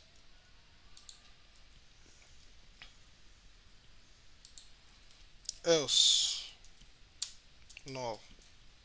So two things can possibly happen. I will go to your local storage. I will look for auth token. If I can find the auth token, I will pass the authentication token. Then I will save it inside this auth token state variable. Else, what I will save inside is going to be null. So if the variable is null, then obviously there is no user. But if the variable has some access token in it, then we have to verify the validity of the access token. Then we assign a user to it. So after that one, the next one that we have to create is the get user. Okay, so use state snippet, no, use state snippet. So this is going to be user.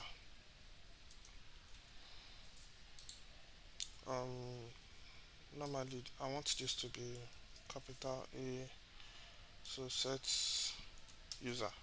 So the value of this one is almost going to be the same thing as the other one, but I'm going to be using JWT decode this time. So copy, I don't necessarily have to do this like this, but um, so instead of JSON.pass, this time I'm going to be doing I'm going to be using the JWT decode. JWT decode. So instead of JSON.pass that I did the first time. So let me just, no.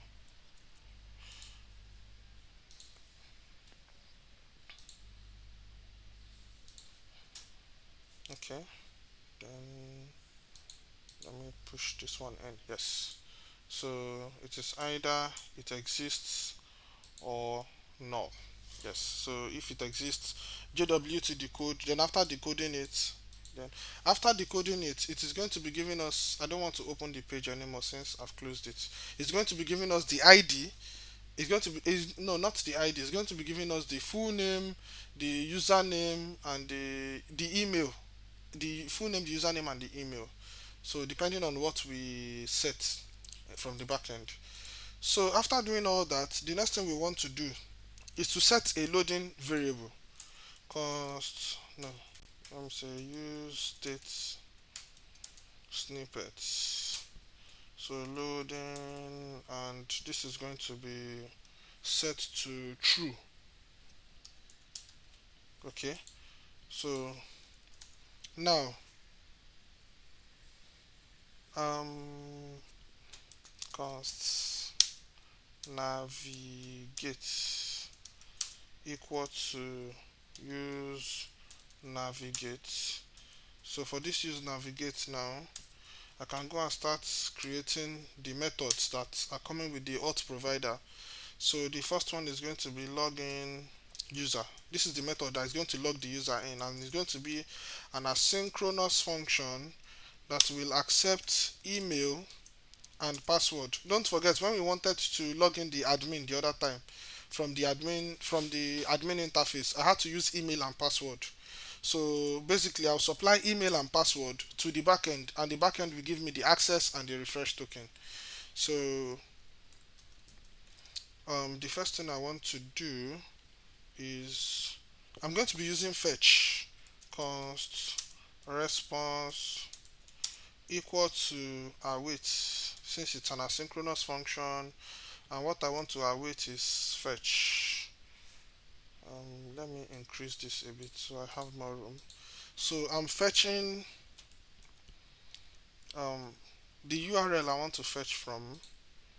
Let me make this thing better.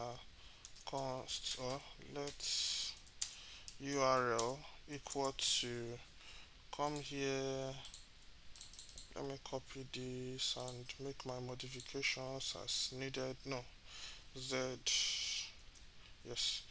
So delete the whole of this.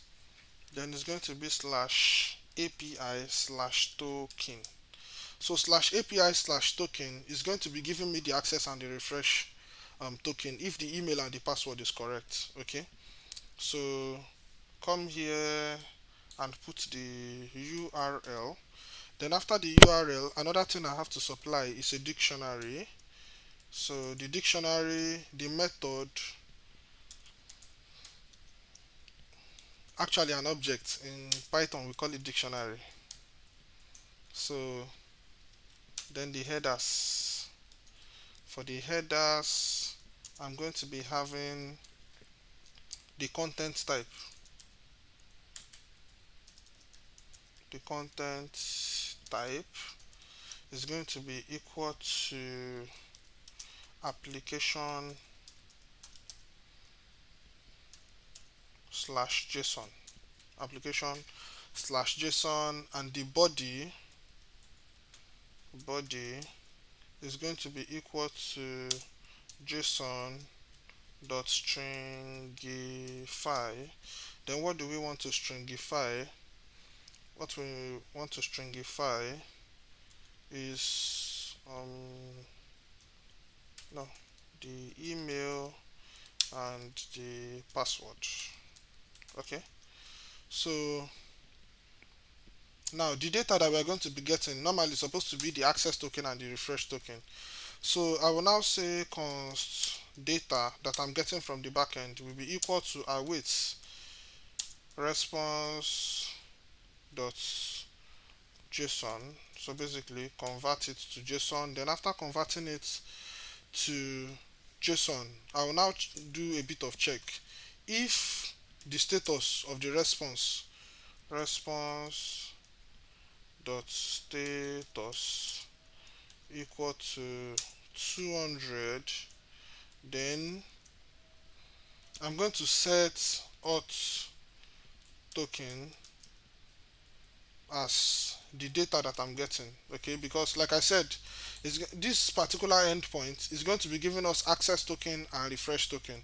So the authentication token that I have over here, I just want to set it as the data that I'm getting from the user. Okay, so, and I'm also going to set the user.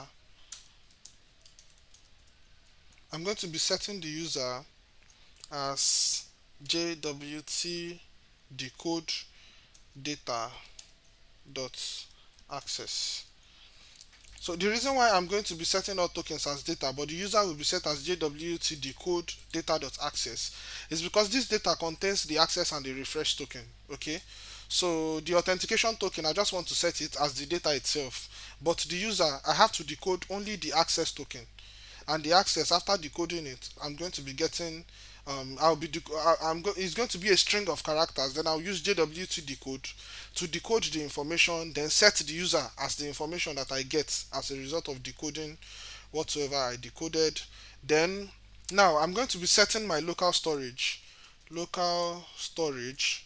dot set item, and the item I want to set is auth token. Don't forget, this is plural. Make sure that all these other ones are plural so that you will not run into trouble. This is supposed to be auth tokens, auth tokens, auth tokens, auth tokens, tokens. Then yeah, auth tokens, please. Since this is plural, everything have to be plural. So we are sure that we are not getting unnecessary errors. JSON dot stringify, and what I want to stringify is data. Okay, so now after setting all this data, the next thing I want to do is to route the user to the home page. So navigate to the home page. Okay, so after navigating the user to the home page, I have to trigger a notification, which is this sweet alert that I have. So I'll just do sweet alert dot fire up a notification. Then the notification I want to fire up, I'm going to be giving it some, you can say, title, um, login success. Then the icon, this is going to be you. Then the icon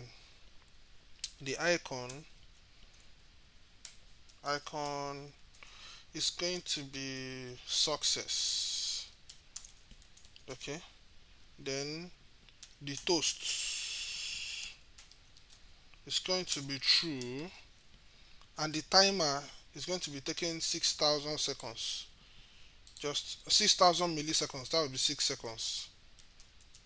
So after 6 seconds it will go away. 6,000 milliseconds, so that will be 6 seconds. And the position is going to be top right, and the timer progress bar is going to be true. Timer progress bar, the timer progress bar is going to be true.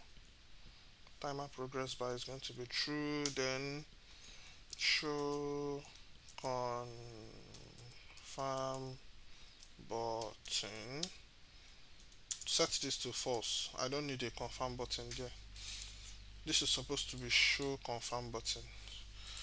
So the title is login success, icon is success, then the toast is true, timer is 6,000, position is top right, the timer progress bar is true, then the show confirm button is false. That is if response.status is equal to 200. But if for one reason or the other this status is not giving you 200, then obviously there is problem.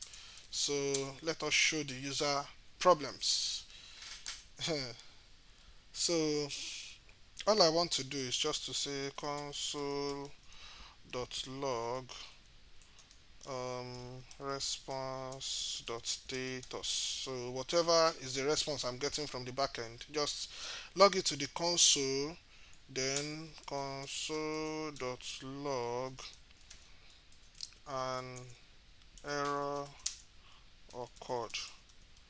Then bring my sweet alert. I want to fire up a trouble notification. So this is going to be email password does not exist. Let me just use this. And the icon is going to be error. Then the toast is true. The timer is going to be 6000. Position is top right, and every other thing is correct. So after the whole of this one, the next thing we want to do is to create a register user. Okay, const register user. And register user is going to be an asynchronous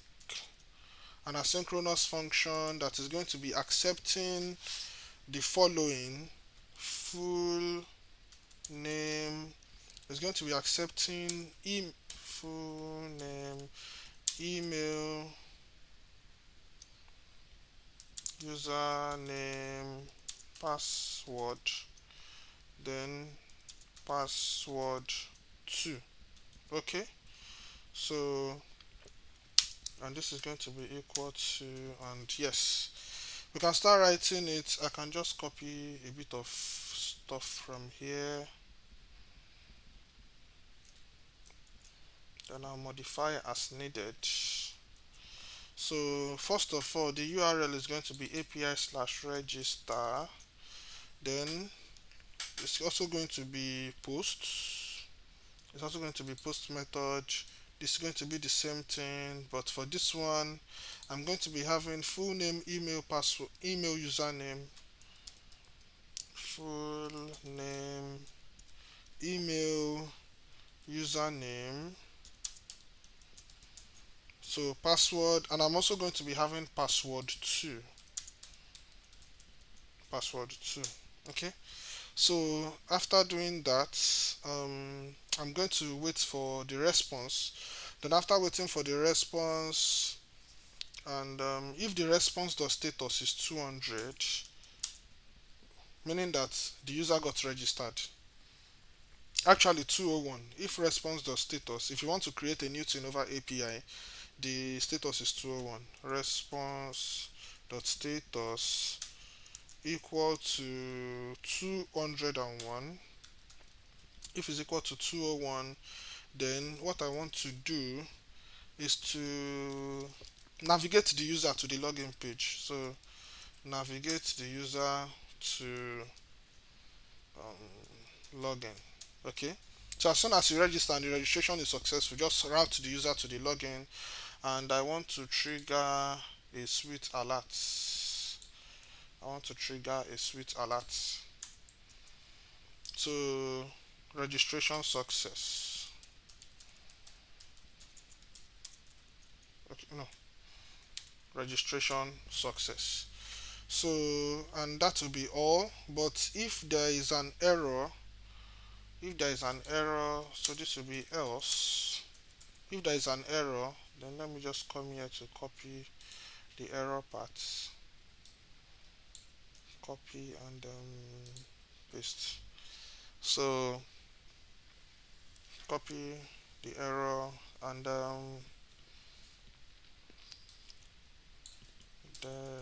was a server error. Okay, so, and I think that will be all.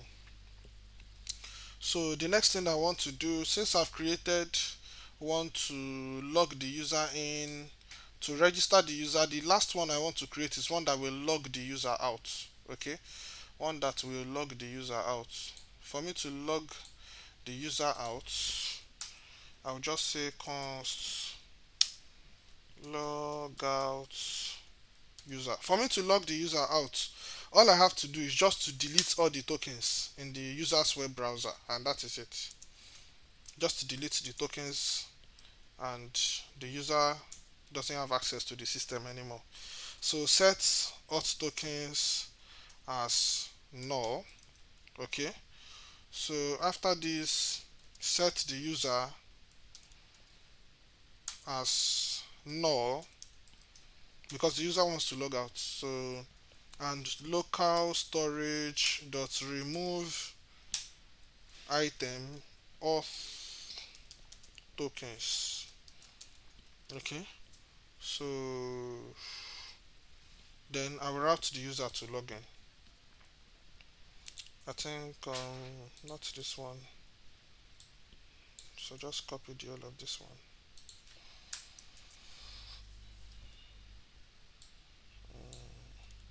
Yes. So the first thing I want to do is to set the auth tokens as null, set the user as null as well, then remove these auth tokens from the user's web browser since the user isn't interested in the platform anymore for the day. Then I will route the user to login, then swallow the fire. So you have been logged out, and that is it. So it's a success, true, and that is all. So come here, I also have to define a variable, and I'll call the variable context data, context data, and this is going to be equal to all the context data that I want to use. User comma set user. Then I'm going to be doing auth tokens comma set auth tokens. Then register user, login user, and logout user, and that is it. And okay, that is my context data, but I have to bring in a use effect. So as soon as you load the platform, use effect, so this use effect is going to be taking, okay, this is going to be taking an arrow function first. So this is the arrow function. Then the other one is going to be taking the dependencies, and the dependencies is going to be auth tokens and loading. So it is simple. If auth tokens exists, if auth tokens is not null, basically, if auth tokens exist, what I want to do is to set the user, then JWT decode. Then after decoding it, auth tokens dot access. Okay, auth tokens dot access. Then set the loading as false. As false. If you remember the loading over here, the loading is true. So the only condition that will set the loading as false is if I set the user JWT decoder token access. So set the loading as false. So I'm going to be returning my auth context. I'm going to be returning my auth context dot provider. Okay, so close this one. Return this, then auth context dot provider. So I'll just say the value is going to be equal to my context data. Okay, so the value is going to be equal to my context data. Yes, so now I'll just say loading. So ternary operator, if loading is true, just null, but if it is false, render the children. Don't forget, children is coming from here. Okay, children is coming from here. So, and that will be all for my context provider. That will be all for my the authentication context. Now, before we move on, I have to go and write the Axios utility. Don't forget, I said Axios will be used to make authorized requests. Okay, Axios gives me the opportunity to create an instance, so I'll just take advantage of that. So come in the src folder, create a folder called utils. So it's going to be a folder utils. Then for this utils, I'm going to be having use axios.js. So for this use axios.js, I'm going to be importing axios from axios.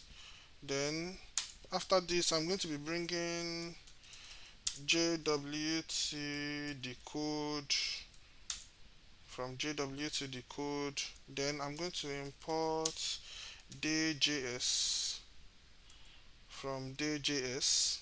Then I have to bring in my use context from React.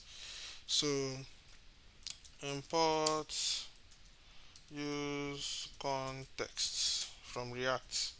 Then after doing that, I have to bring in my auth context from my context provider over here. So import auth context from context provider.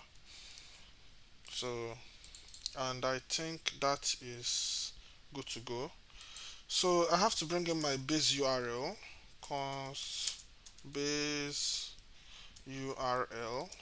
This is going to be equal to, if you come to the auth context, remember the URL is going to just be /API, and that is it. So /API, then after doing this, const, I'll create use axios. So this axios is going to be an arrow function. So now from, if you remember all the variables I created here, I'm going to be using some of the variables here that I created. So I'll just bring it here, const. So the variables I need, auth tokens, then I need set user, then after that one I need set auth tokens, then I think that is all, equal to use context. Then the context I want to use is the auth context, and that is it. So after this one, I'll now create my axios instance, const axios instance. So my axios instance is going to be axios dot create. Then I'll bring in this. Then I'll say base URL, which is this URL over here. Then after that, the headers. So normally the way JWT authentication works with Django is that you're going to be supplying what we call the bearer token. Okay, the bearer token, you are going to be sending it every time you want to make authenticated requests. So Axios instance gives us the ability to create a base instance such that I have all the I have a place where it is set up that I can just send a request with all the bearer tokens. So I don't have to write this over and over again every time I want to make an authenticated request. I'll just program it into the Axios instance and I'll just call the Axios instance and everything is there already. So from the headers, I'm going to be having authorization.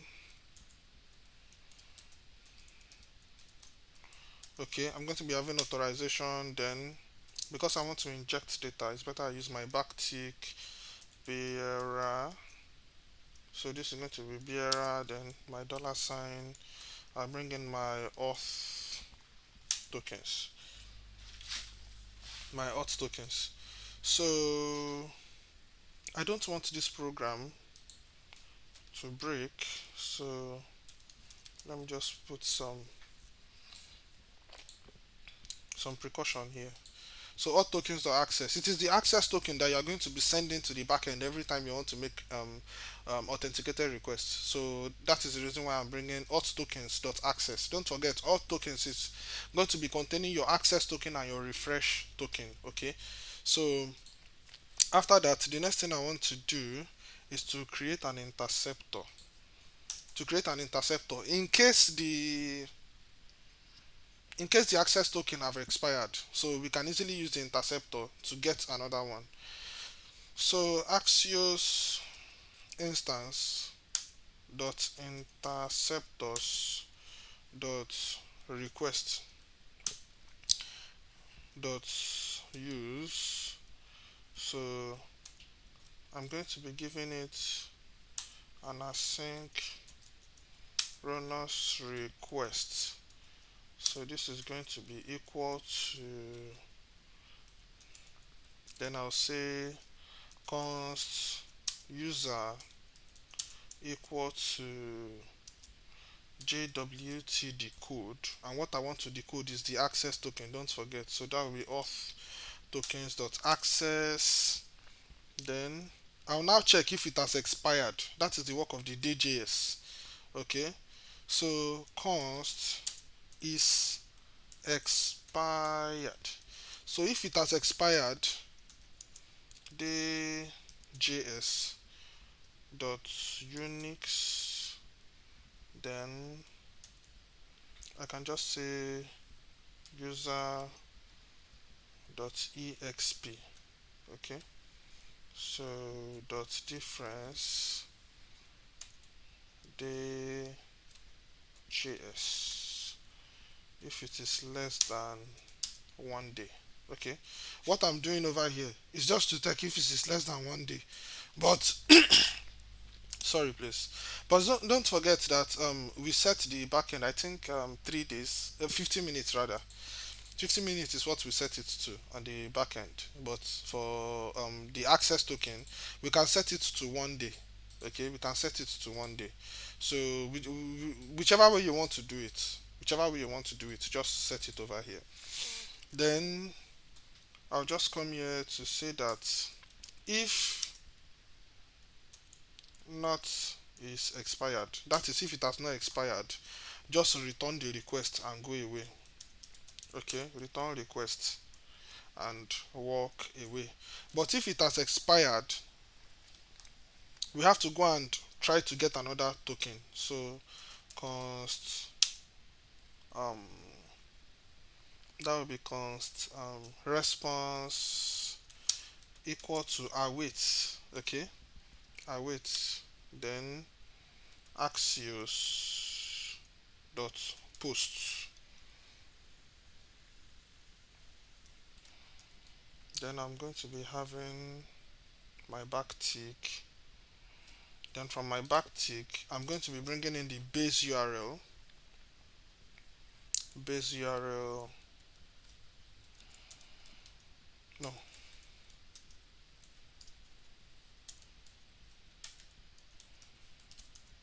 I'll be bringing in my base URL. Then I'll say slash token slash. I'm typing without looking at my screen. Token slash refresh. Token slash refresh. So, and don't forget this one. Then don't forget I have to send this other one. Base URL. This should be URL. Okay. The data I'm going to be sending to the backend is refresh, then auth tokens dot refresh. Okay, then after that I'm going to be setting my local storage dot set item, and the item I'm going to be setting auth tokens. I'm going to be setting auth tokens. I'm going to be setting it as JSON.stringify. Then I'm going to be setting what I'm getting from the server, which is basically response.data. Just stringify response.data. Okay. Then after doing all that,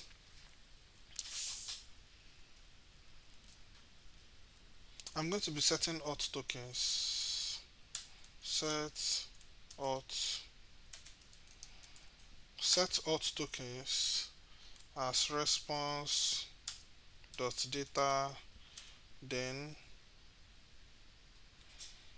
I'm going to be setting the user as JWT decode, then response dot data dot access. Don't forget, I'm going to be getting access and refresh token from the user, from the backend rather.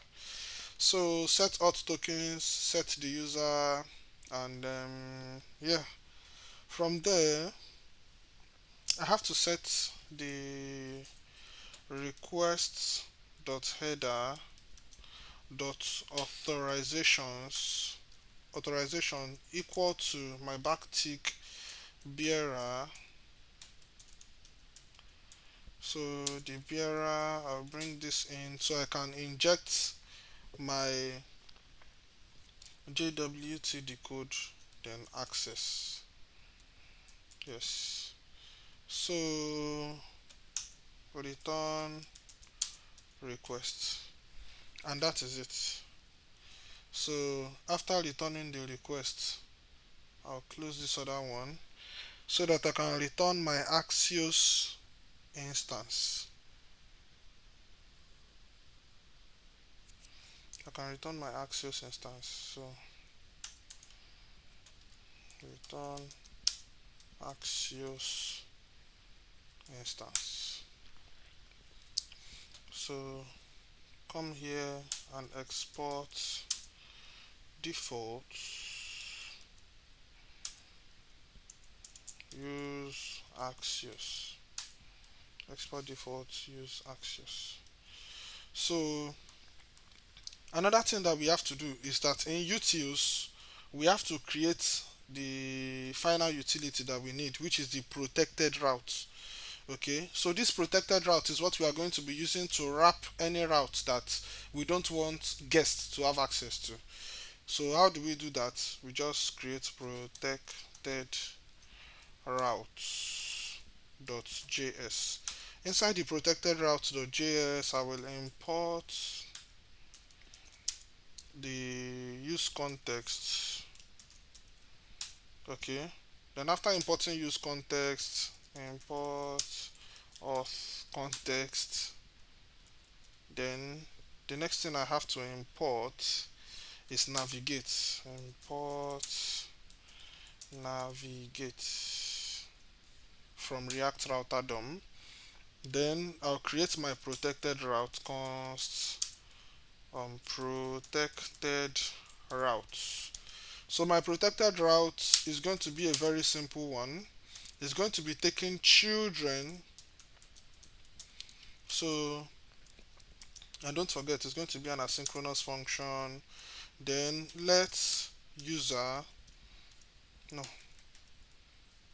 let's user, this user is going to be coming from the use context auth context. Okay, so if a user exists, a valid user exists, I'll just say if not, no, if not user, then I can just console dot log no user authenticated.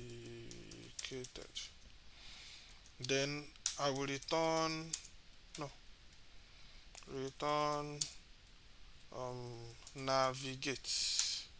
So this navigate now, it's a self-closing element. Then I'm going to be navigating to login. I'm going to be navigating to login. Then I have to put replace over here. Yes. And if for one reason or the other this is not being executed, then just return the children, and that is what. Return the children, and that is all. Now we move on to create our pages. Okay, we just have to come here. So in the source folder where I have context, utils, and these other three files, I'll come here to create pages. Then in the pages I'll be creating 4 different pages. The first one will be for home, the login page, the register page, then the dashboard. All right, So the dashboard is going to be the protected route. So this is going to be home.jsx. So when I get into home, what I want to do is to generate a like just a template RAFCE. So just save this and we are coming to it. So this is the home.jsx. Then another one we have to create is the register and the login pages. So I will have login.jsx. So RAFCE. So this will be for login.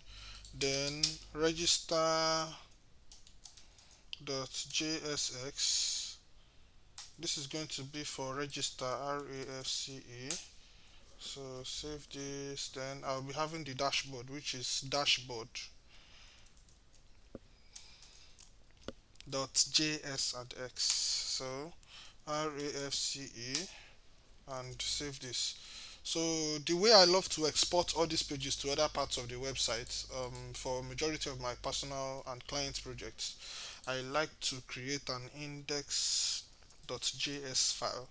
So this index.js, I'm going to be exporting all the files in this particular folder. I'll be exporting it from index.js.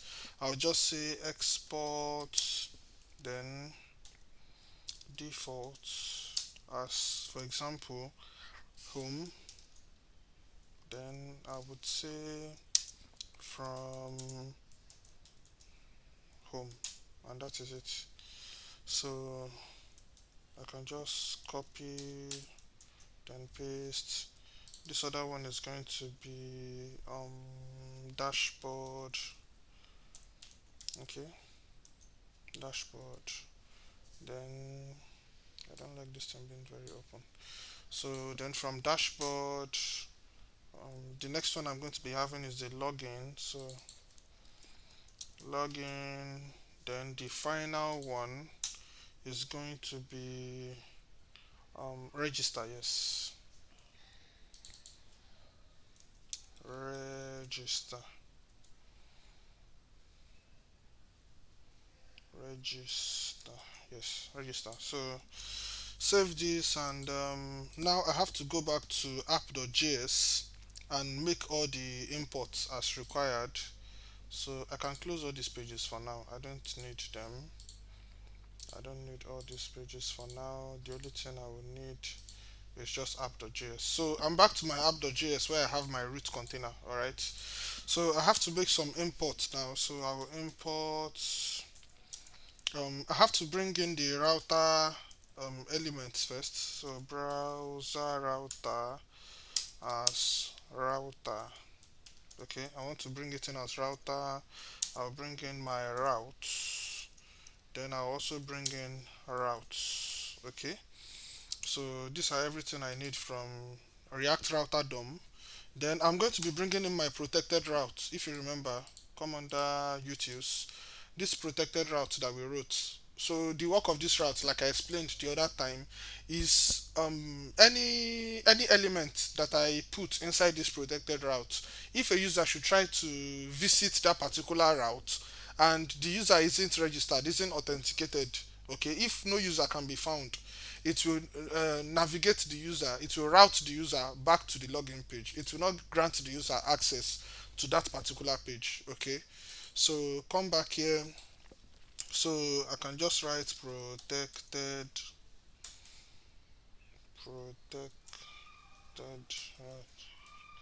imports protected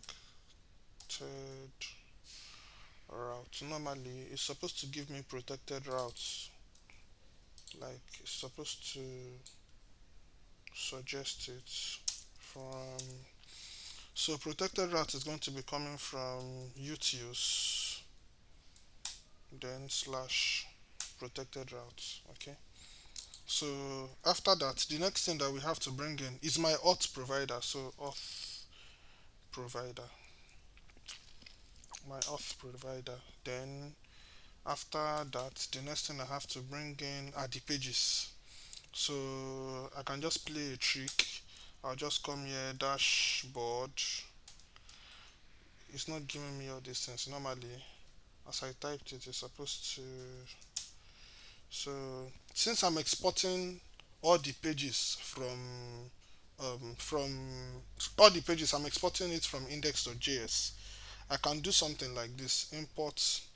So I'll do structure, then dashboard. So I can just say from pages. So me bringing it from pages now, I can do something like this because I'm exporting from index.js, so it is valid. So dashboard, then home, then login. You can see it is suggesting it for me. Register. Okay, so now that I have all my pages, I can go and start configuring the remaining parts of the app. Now, inside this container div, I'll take this out. Then we can include the following. The first thing I want to bring in is my router. This browser router that we brought in from here. Don't forget, I'm importing it as router. So I'm just going to do something like this: router. So inside my router, I'm going to be adding my auth provider. So for me to be able to do any user authentication and all those things, this auth provider that I created, I have to bring it inside this place. I'm going to be wrapping all the routes inside my auth provider. So auth provider, no, auth provider. Then inside the auth provider, I can start defining my routes. So routes. So inside my routes, then I can go ahead. Now the first route I'm going to define here is going to be the private route. Okay, the private route, the protected route. So I can just come here to do something like this: route. Okay. Um. So no, route is a self-closing element. Sorry about that.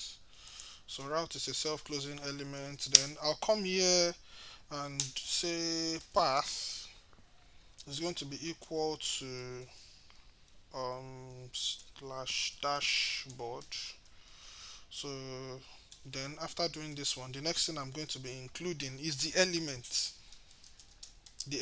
and the element is going to be equal to my protected route. Okay, so I'm going to be doing something like this: protected route. So then I'll bring in my dashboard,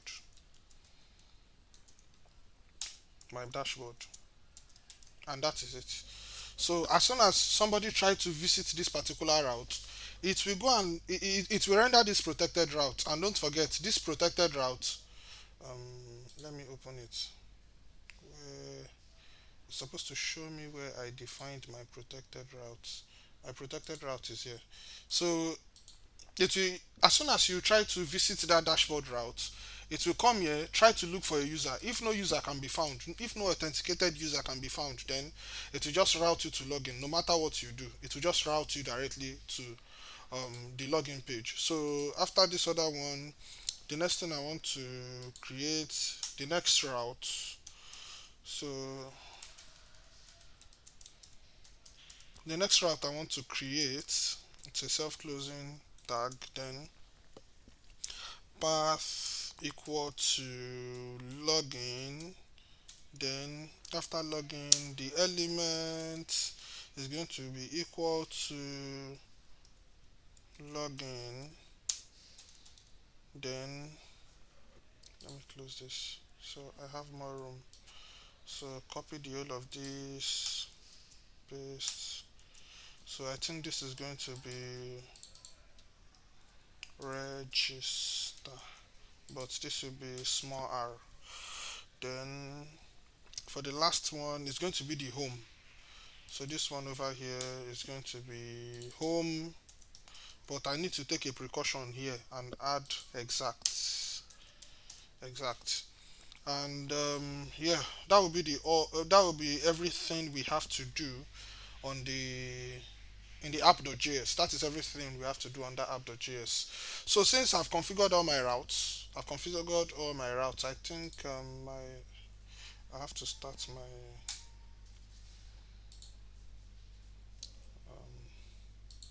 Okay, so for now it's supposed to show me only home. um, Protected route, I think I did not export my routes. Export default protected routes. Yes, it's working fine now. So you can see what I have. This particular route is the home route. Login, you can see the login route, then the register route. If I should try to visit dashboard, it will route me to the login because no user can be found. Okay, so let us go back to this place and come to the home. Yes, the home.jsx. So we can start writing the code for our home page. So for this home now, I'm going to be making a couple of imports because I also want to use the context that I created, and I have to bring in JWT decode. Then I also have to bring in the auth context. The auth context. It's not suggesting it for me. So import auth context. No. Okay. Import auth context from. Oh God, this is very painful to type by hand. Context slash auth context. So all the imports are in. So under this place, before returning the home component, I have to do a bit of check. I have to come here and do something like this. Const. I'll bring some things from the auth context. What I want to bring in is the user, the current user. Then I want to bring in logout user. And these two, they are going to be coming from use context auth context. So coming to the next line,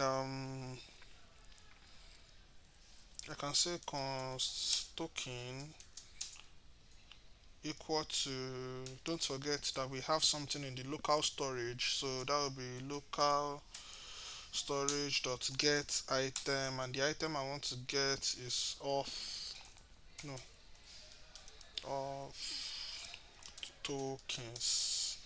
So for this auth tokens, I'll just come here to check if I have a valid user. Okay, if I have a valid user, then what I want to do is to decode the token. So const decoded equal to JWT decode. Then I want to decode the token that I'm getting from the local storage. Then I think that will be all. If I need the user ID, I can just say let the user ID be equal to decoded dot user ID, but it's not necessary. But if you have to, you can just use it.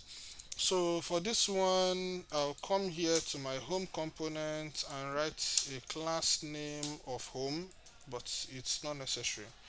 So after setting my the class name as home, I'll bring in an h1 element, and this h1 element, I don't like using capital H1. This h1 element, this is going to be my home page. Then I can just bring in a paragraph tag and say this paragraph tag, this is the home page.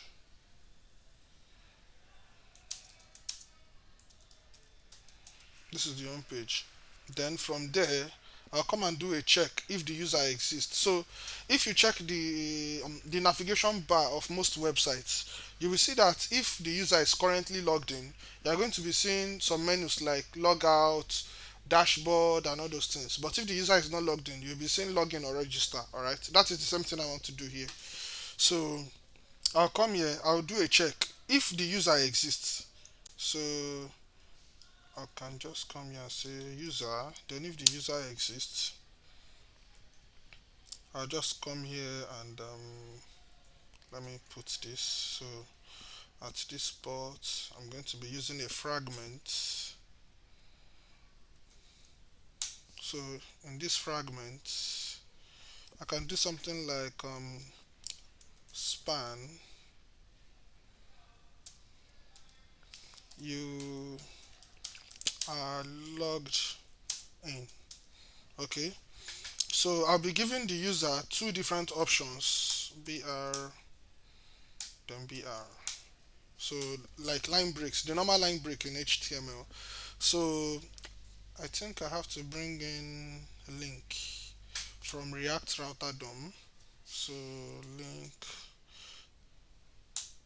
exactly. So yes, link from React router DOM.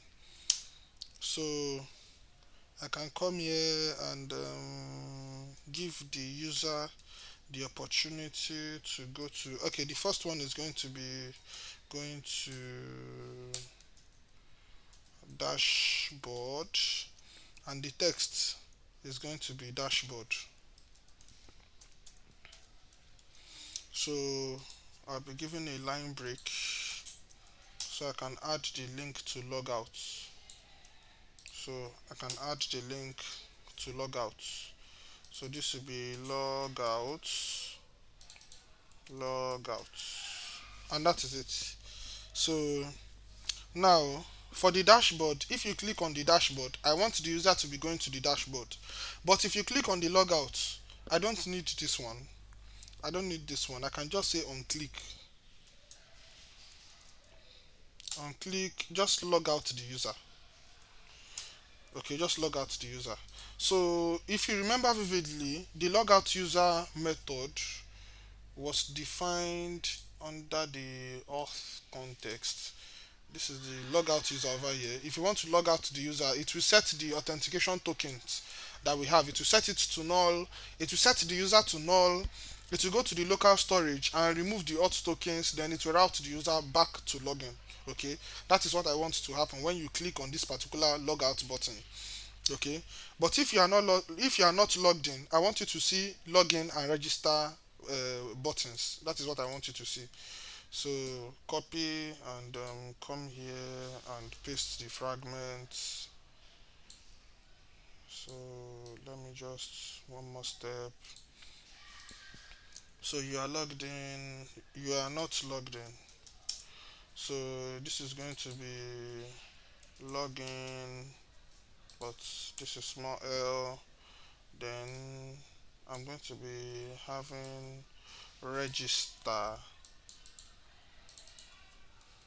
Register. This is going to be R. Okay, login and register.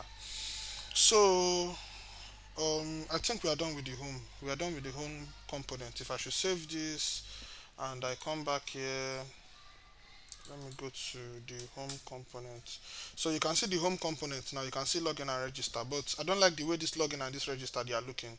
So let's go and do a bit of styling to it. The login and the register. So it's just if you come to Control Shift I, you will see that they are being rendered as anchor tags.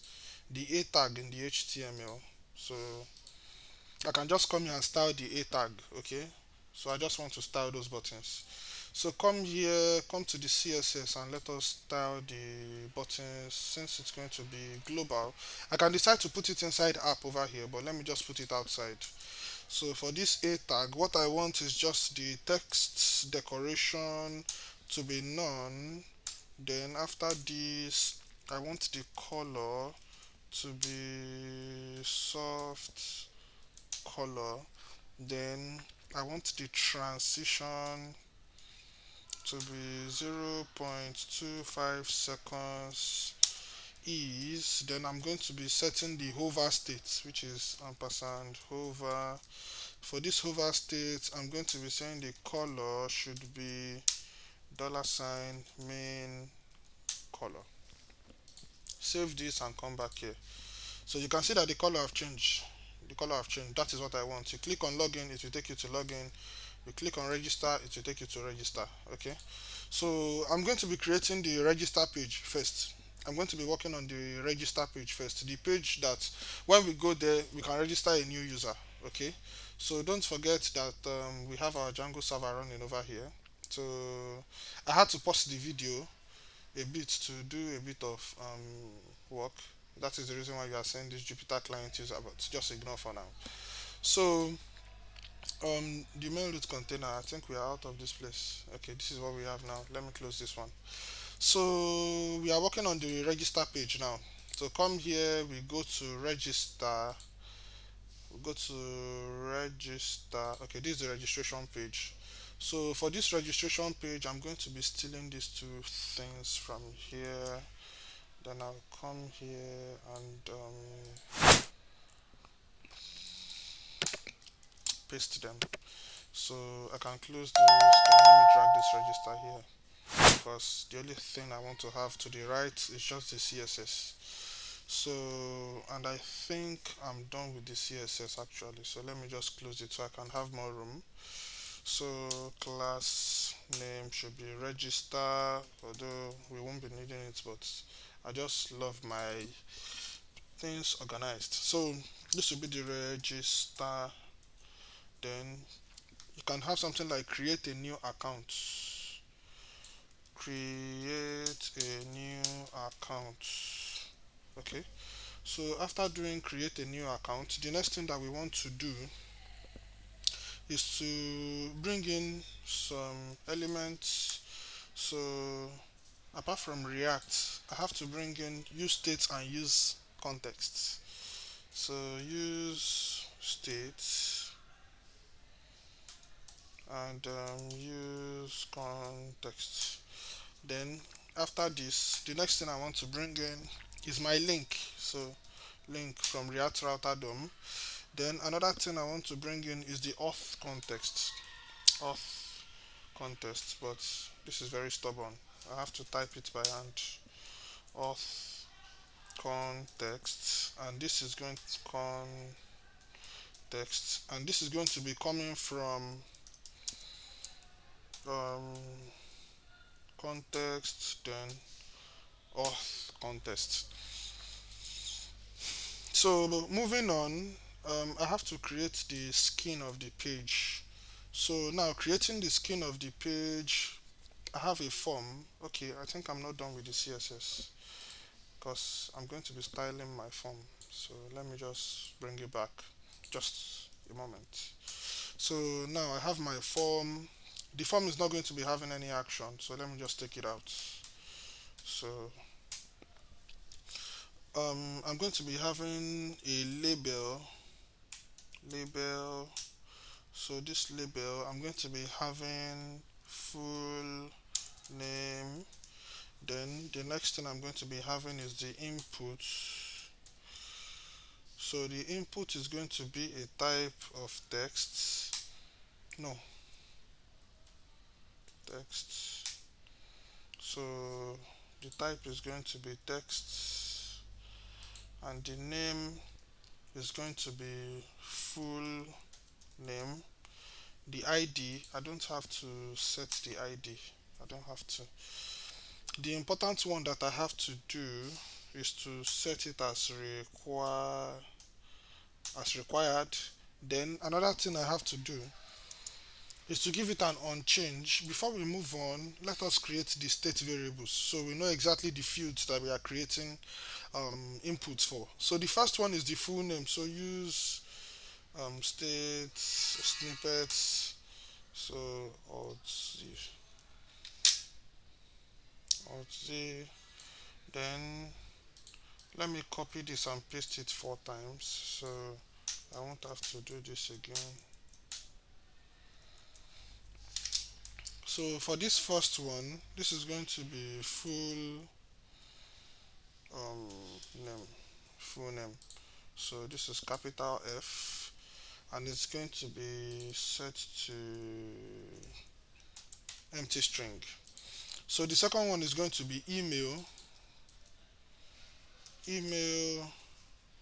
This is going to be E. Then we're going to be having username.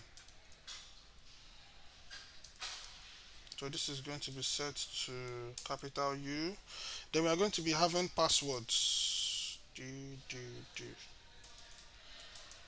So this is going to be capital P and capital P.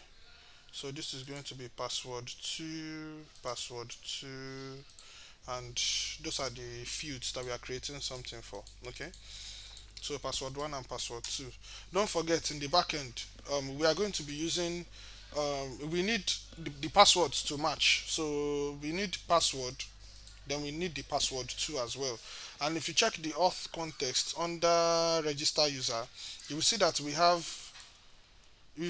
full name, email, username, password, and password 2. This password 2, we also have to create a field for it. So let us come back here. So the text is going to be, the type is going to be text, the name will be full name, the ID, I can just leave it as empty, or since it's not doing anything, let me just set it as unchange. So this unchange, what I want to do is very simple. I will just bring this in, then I will say, I'll write an arrow function inline. I'll write an arrow function, then I would say that um, for this one, just set the full,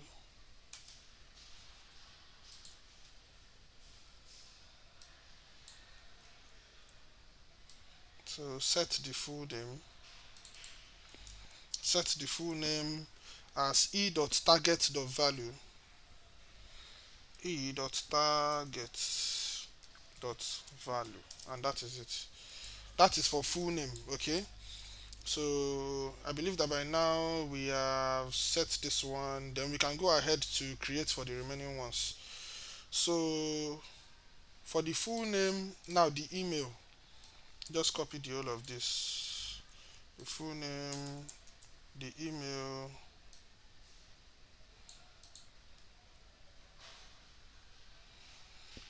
So this is going to be email, and the type is going to be email, the name is going to be email, and what we are setting is email.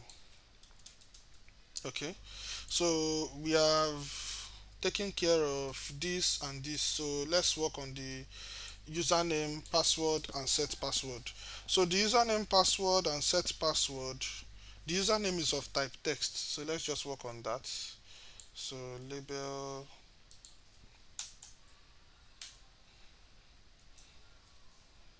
um, so this is going to be username.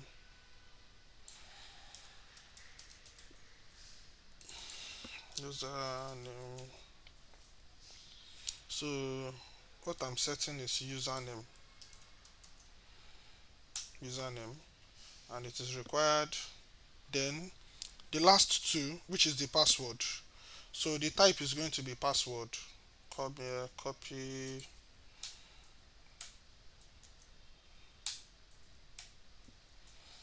So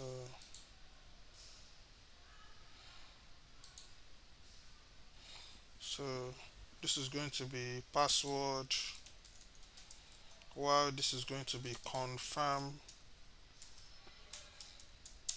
password. So no, password, but this is going to be P, and the type is also going to be password. Okay, so copy, the type is password, the name is going to be password 2, and what I'm setting is password 2. Okay, what I'm setting is password 2. So that will be all, everything we have to do about the fields. So now let us create the submit button. Okay, the submit button, if I should save all these ones for now, I'm going to be having an ugly form. So it's what my form is looking like, but let me now create the submit button. So for the submit button, I'm going to be putting it in a container. So I'm going to be doing something like div, then this div is going to be having a class name of btn container, Then this btn container, I'm going to be giving button. So the button, the type is going to be button. I can just say type should be button. Then I'll just say register. Okay, I just say register. Then I can also do something like this. I will come under this and I will now do something like span. So already have an account. Like if the user already has an account, what I want you to do is to show, no, Z, is to show a link that will make the user to log in. So already have an account, then the link is going to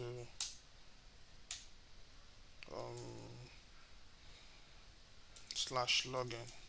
Okay, so that is if you have an account already. So if I come back here, you see have an account, already have an account, login. So I have to style the form now. I think that will be all. So for this particular form, the button we have an on click of handle submit. Okay, so for this handle submit now, I have to come here and create an arrow function which is going to be the handle submit. But for now, let me remove the handle submit so we can style the form. Let me just remove this for now so we can style the form. So come back here, you see how ugly the form is looking. So let us go ahead to style the form. So styling the form, I can just come here to create, let me close this, to create a form. Then I'll say this particular form, for the labels, don't forget I have labels over here. So for the labels, label, the label, I want to display it as block. Displaying it as block will make all the forms come to the next line. Okay, all the forms come to the next line. Then I also want to set the font size to 1 rem. Okay, the font size, I want to set it to 1 rem, so you can see that it is a bit smaller now. So apart from that, the inputs themselves, inputs, for the inputs, I want the background color to be dark bg, then the color to be dark color, the dark color.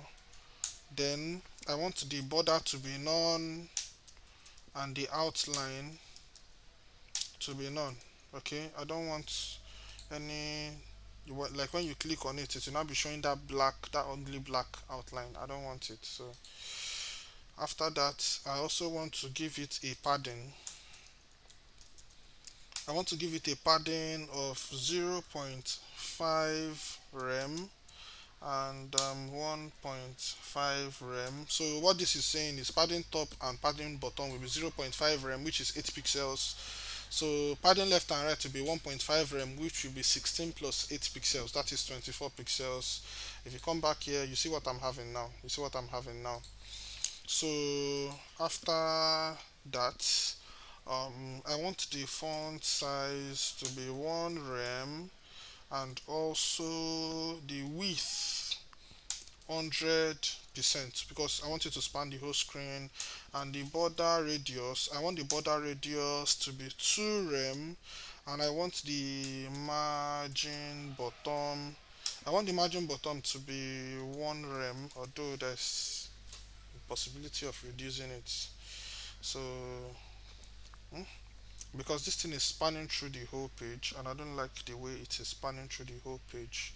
So while I was working on the project before I started recording it, I didn't put the full name, and that is the reason why it is misbehaving like that. But another thing I can do, um, Another thing I can do is for this app, for this container, I can just say overflow auto. If I use overflow auto, it will give me this scroll bar, and let me give it a padding of 2 rem, so it will give me space up and down.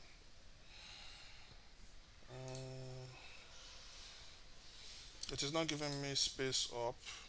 Well, I'll leave that out for now. I didn't prepare for this too, so let me just take it out. Or I'll leave the first one. I'll leave the first one. So let's move ahead, and for this register button, let's quickly style it. For this register button, for the register button, I'm going to be having .btn container. So for this btn container, I'm going to be having display flex, then justify content center. I don't necessarily align item center. I want the button to be in the middle. Then come to style the button. So for this button, the padding will be 1 rem and 3 rem. So the font size is going to be 1 rem. Then the font weight is going to be bold. Then background color should be green. Okay, then I want the border to be none. Then color should be main bg. The color should be main bg. Border radius is going to be 2 rems. The cursor will be pointer, because anytime you bring the cursor over, I want it to be pointer. Then transition for the overstate, transition is going to be 0.25 seconds, then ease. So for the overstate, I'm going to be just setting the background color to RGBA. I just want to fade the color a bit. So the color, this is going to be green. So the alpha is going to be 0.9. I just want to fade it a bit, 0.9. So save this, come back here, so you can see it. I'll just fade it a bit. I'm losing my register part over here, but well, I'll just manage this for now. Just get the whichever way you like, design your registration page, it will still work. So you can see everything I have over here now. Now let us configure it such that when you click on this register button, it will create a new user, one that we can see over here. Okay, so come here, and I think I'm done with the CSS. So I have to come here to add handle submit. So I'll come here, const handle submit is going to be equal to an arrow function. So this arrow function is going to be taking it's going to actually be an asynchronous function, and it's going to be taking then so I'm going to be doing prevent default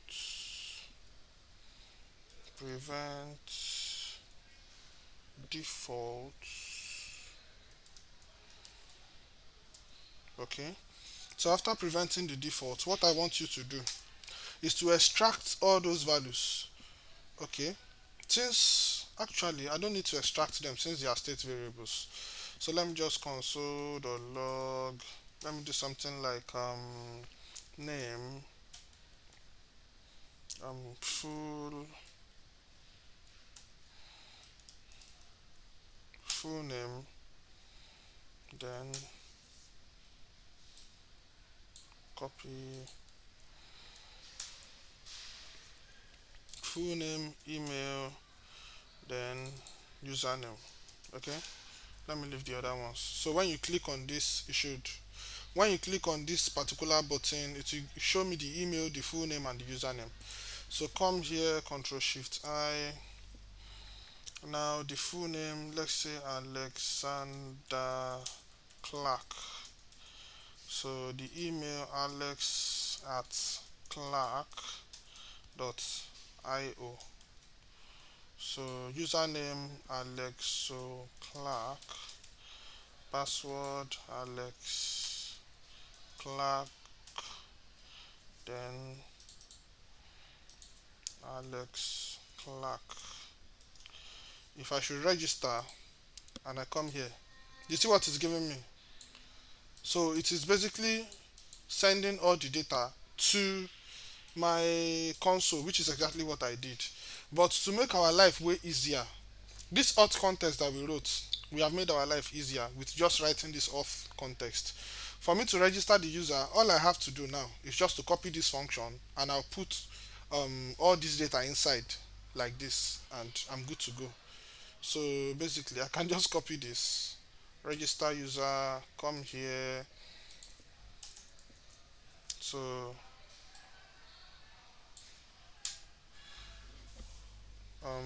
did I bring in my register user? I've not brought in the auth context. So before this, I'm supposed to bring in my auth context. I'll just say const. I'll bring in my register user from the auth context. So that will be register user, and it's going to be coming from my use context auth context. Okay. So everything should be good to go now. Now after doing that, let's go and test it out.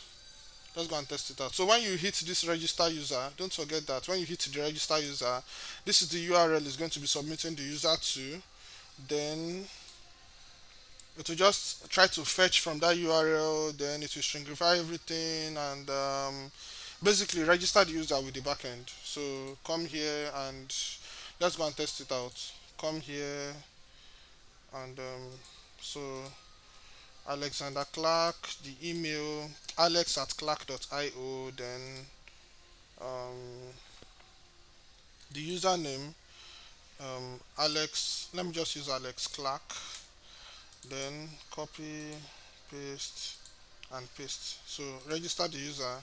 I'm having an error somewhere. Has been blocked by course policy. Okay. We have done this one, but it's not supposed to give us course headers errors. So we have to quickly rectify that. Um, code. So come here,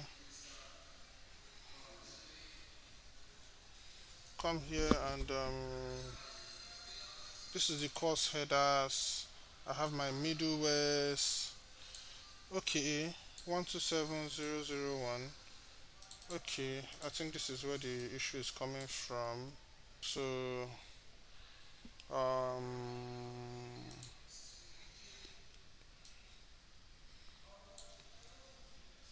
so this is it, but I have to remove this one. So you should be able to register now. If I click this, you can see it is working fine now, and you can see the registration success. Okay, everything is working fine. Everything is working fine. So if you come here to reload, you see our new user Alexander Clark. You can see an alexclark.io. You can see. So yeah, that will be all for registration. Basically, that will be all for registration. So for the login, let's quickly create the login page. So come to the front end, then come to login. So for this login page, I'm going to be importing use context use context. So the use context, I'm going to import link, then import auth context. So after this, I'll come to the login, then I'll bring in login user from the auth context.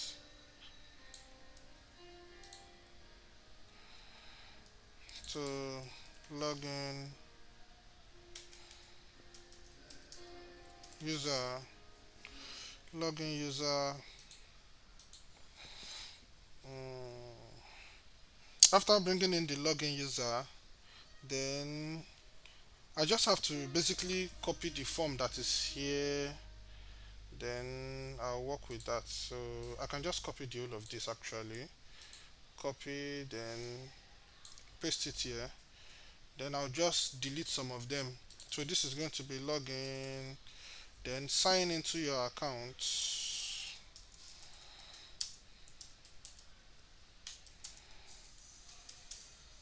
sign into your account. Then for this registration page, okay, I know where this is coming from. It is coming from here. I don't need the full name,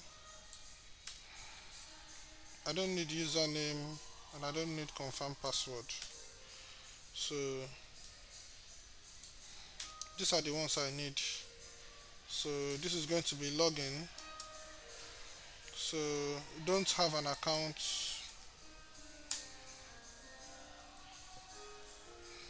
don't have an account, register, register. Okay, so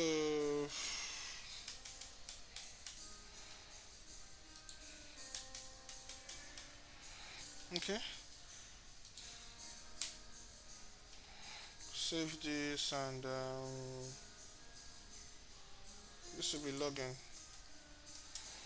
So I think this page is good to go, but I'll be taking this out for now. Okay, so handle submit, yes, I know where handle submit is. Take this one out, handle submit. It's not defined, I've taken it out. Okay, so what this is what the login page will look like, but let me go back to register and let us try to do a registration. Let me say Ezekiel Nava, email. Let me leave the email and the username field. Try to register. You can see an error occurred. There was a server error. The error is basically all this particular part over here. I'm having incomplete data, and if I go to my auth context, if I go to my auth context under the register user, you can see this else that I have over here. You can see an error occurred. Okay, that is what is going to be logged to the console, and on the notification you will see that there was a server error. So normally what I would have loved to do is to bring in this data. I can just log it to the, I can log this to the console, for example, this data, copy, and console.log data, no, data. So save this, come here. So the full name, no, Alexander Clark, copy, paste, and paste, register. So you can see this is the error that I'm getting from the backend. This field may not be blank, this field may not be blank. You can see, you can see. So that is it basically, that is it basically. So we can come back here, and what if we give a username, let me say Alex1, then Alexo Clark, then I don't put in the password. If I should register, you see the new error that I'm getting, password and password 2. This field may not be blank, you can see.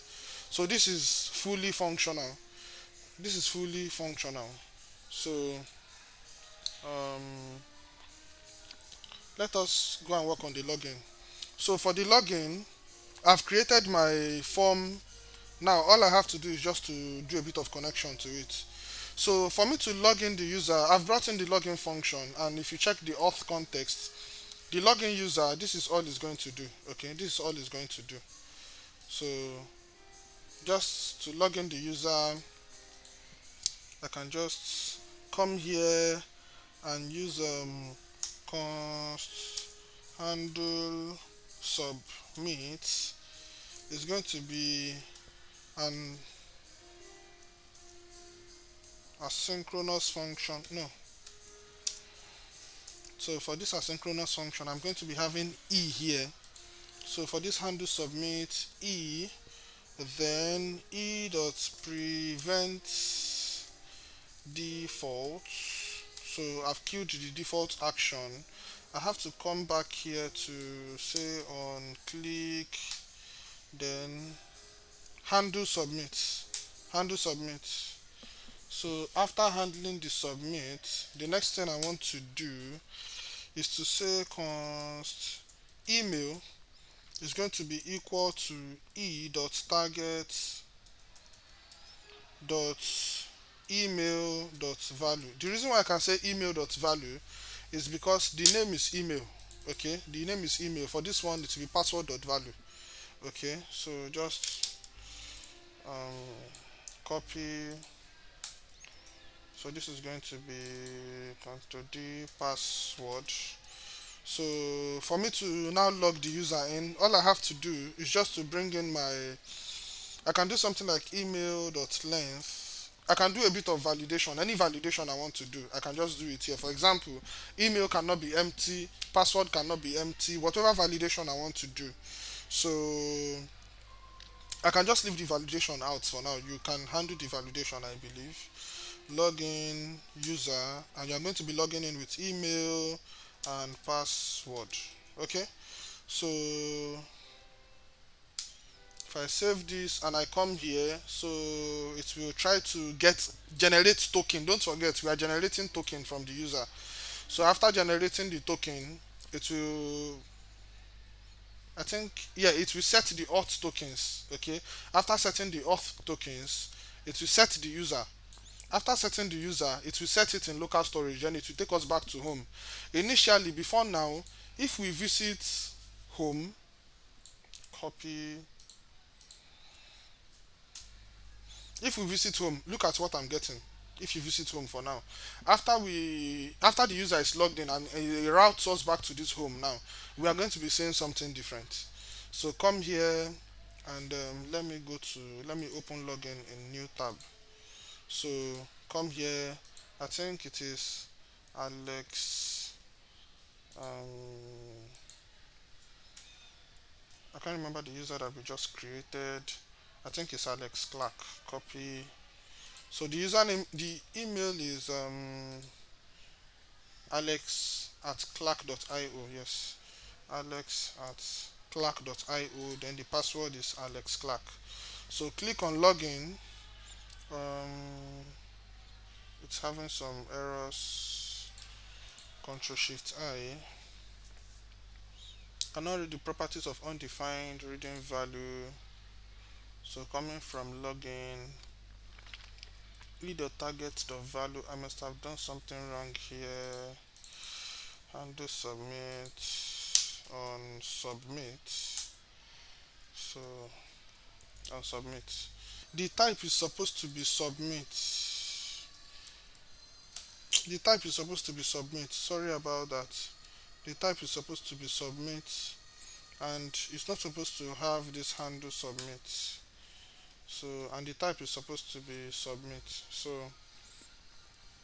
if I save this and I come here, Alex Clark, I paste this and I log in. Yeah.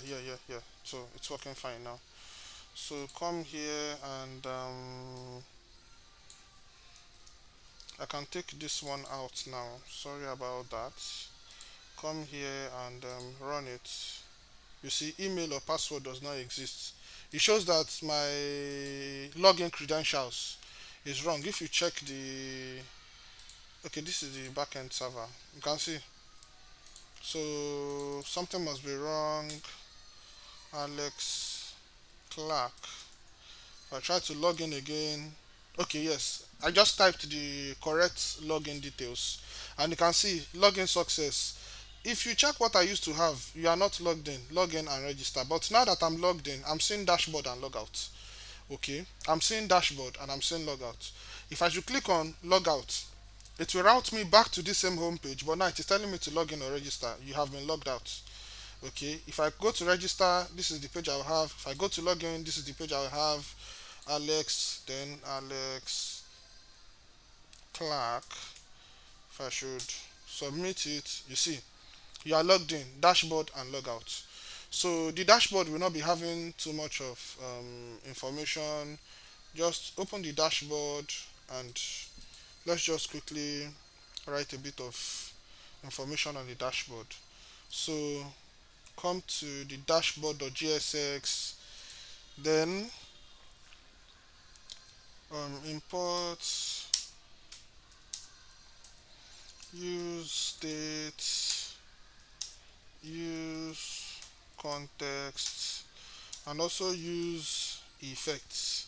I want to bring the three in. Then I will also bring in my Axios. Don't forget my Axios, the instance.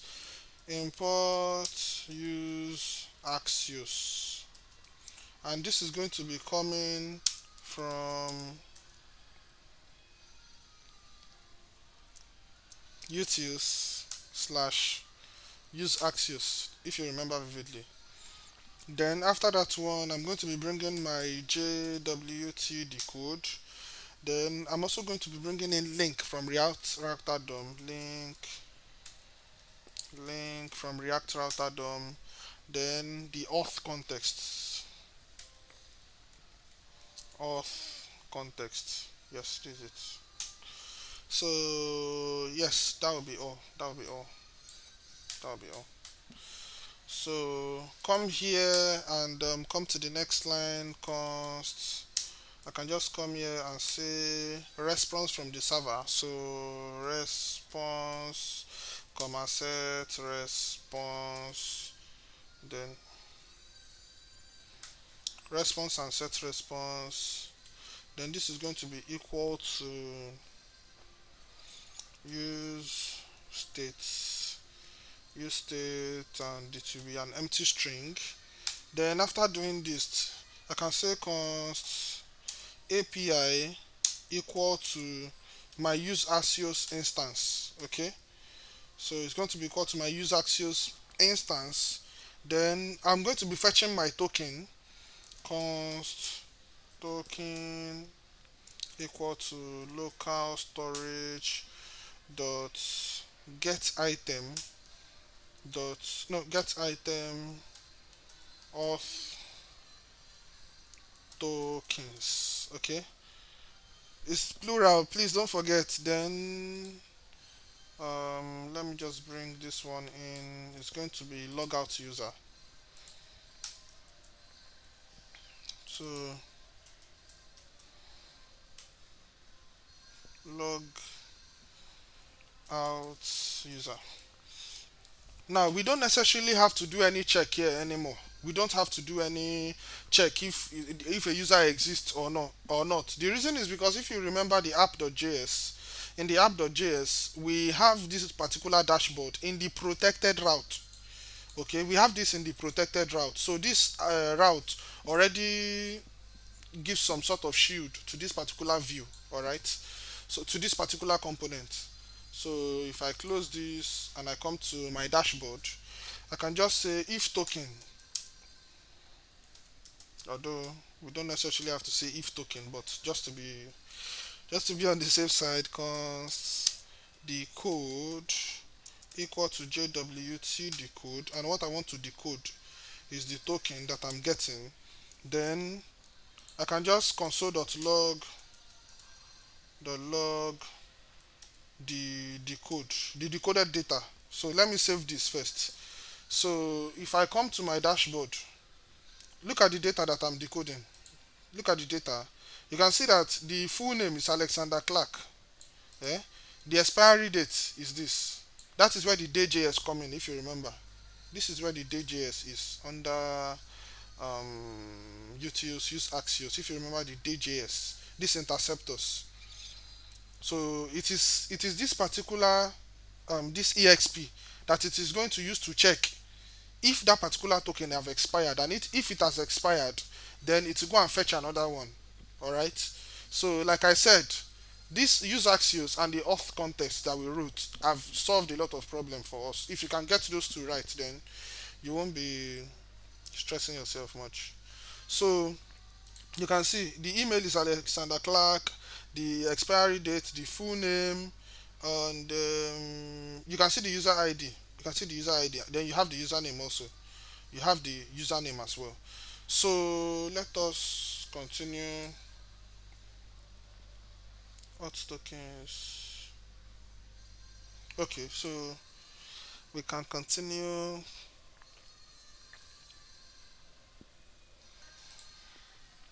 Okay, we are back to being safe. We're back to being safe. Normally, well, let's continue. So after doing this, the next thing that we want to do, let the user ID be equal to let the user ID be equal to the code dot user ID. That is if we want to get the user ID. Then let the username be equal to the code dot username. Then after this, let me just get the email and the full name. Okay, so copy email, full name. Okay, so now let us just output some of those data to the front end. But before we do all that, actually, let me bring in a use effect. Let me bring in a use effect. So use effect. So this use effect snippets. So for the use effect, I will try to, let me just do something like const fetch data equal to async. So this async, basically I want to use it to check that protected route. So I'm going to be sending a request to that protected route. Then just try, this should be const, so try catch. So for this try, I'll just say const response equal to await. Okay, don't forget this is an asynchronous function, so just await. Then api.get test. Okay, so the reason why I'm not writing the whole URL here is because if you remember the use axios, we wrote the base URL here. Okay, and while we were creating the axios instance, we have already embedded the base URL, so we don't have to stress ourselves doing that anymore. So after querying that particular URL, I can just come here and say set the response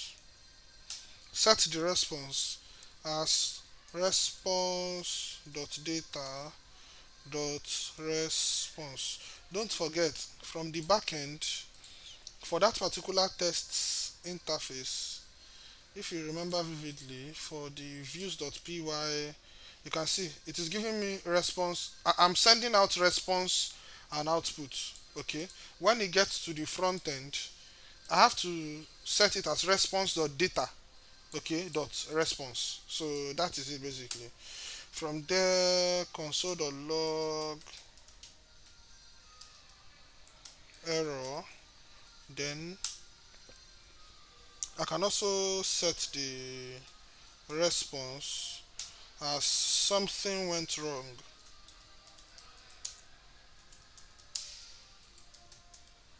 something went wrong.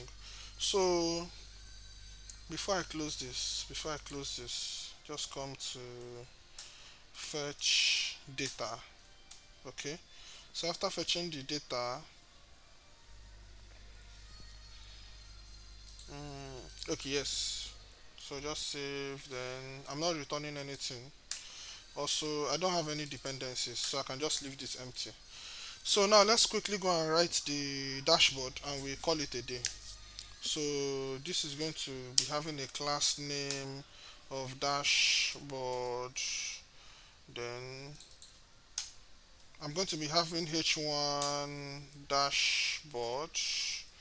Then after this I'm going to be having p well welcome. Then I'll bring in username. So anybody that is logged in will see their username. This is how you can extract data.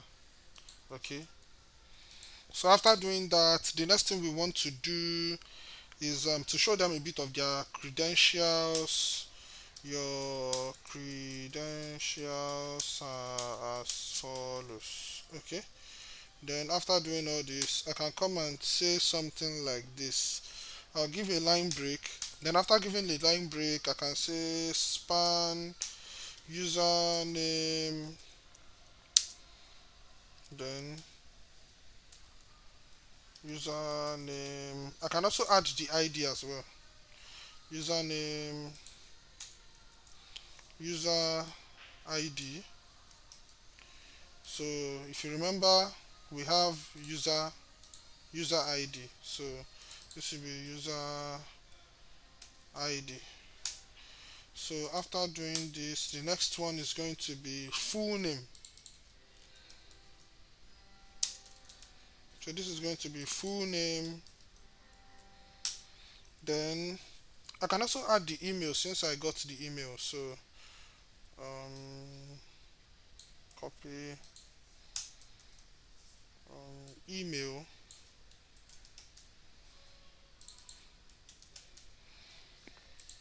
Yes, I got the email. Then the last thing I want to do is to show that response.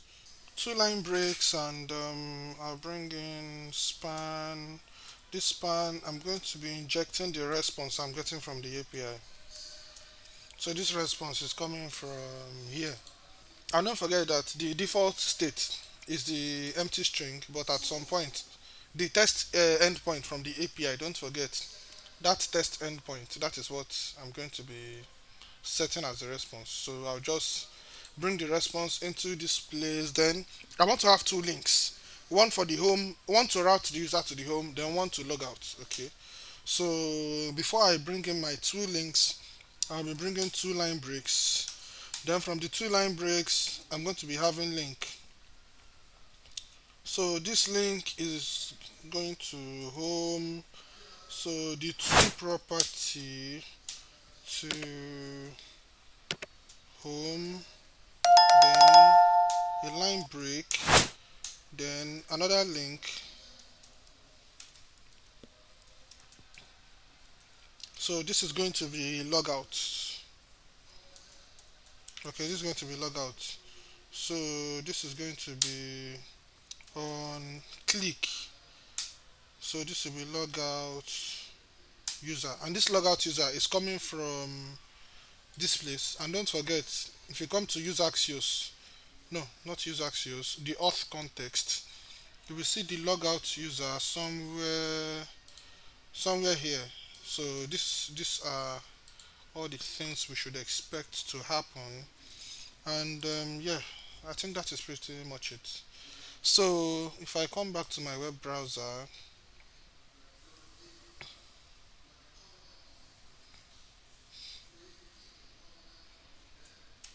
then take this one out. So this will be coming in directly, and okay, yes, it is working fine now. So it's telling me that something went wrong. Something went wrong. We need to make some corrections to auth context. So no, actually, it is not auth context that we have to make the corrections to. The corrections we are making it to use Axios. If you come to use Axios, some of these variables that we have over here, they were not correctly spelled. For example, these auth tokens that I have. So what I have initially was the small t like this, but there's nothing like that. This is auth tokens. Then I think this some of the auth tokens that I have over here, it is small letter t that is there. So please go there, make your modifications. All right. So make your modifications to use Axios, and your Axios is good to go. So don't forget we have the base URL. And another modification that I made is that this refresh, this const response equal to await. So initially I was having slash token slash refresh, but I had to remove this. The reason is because my base URL already has API slash. All right, API slash. So I don't have to put another slash here. So that is it. Then if you check the backend, if you check the backend, no, where's the backend? This is the backend over here. If you come to settings.py, you will see that we set we set the lifetime of the refresh token to 3 days. Okay, we set the lifetime to 3 days. So then the lifetime of the access token is 50 minutes. So and in the day.js, if you remember vividly, so for this one over here, I'll just come and check if the access token is expired. To check if it's expired, actually I have to, instead of using DJS, I have to look for a way to calculate from 50 minutes, but I'll just leave this one as 3 for now. Or I can even leave it as 1. I can leave it as 1. I can decide to leave it as 1. So, but just look for a way to calculate your 50 days and you are good to go. So, just make sure your use Axios is in order, because all the unauthenticated requests that you are going to be making are going to be made from the auth context. This auth context, setting your auth tokens and all that.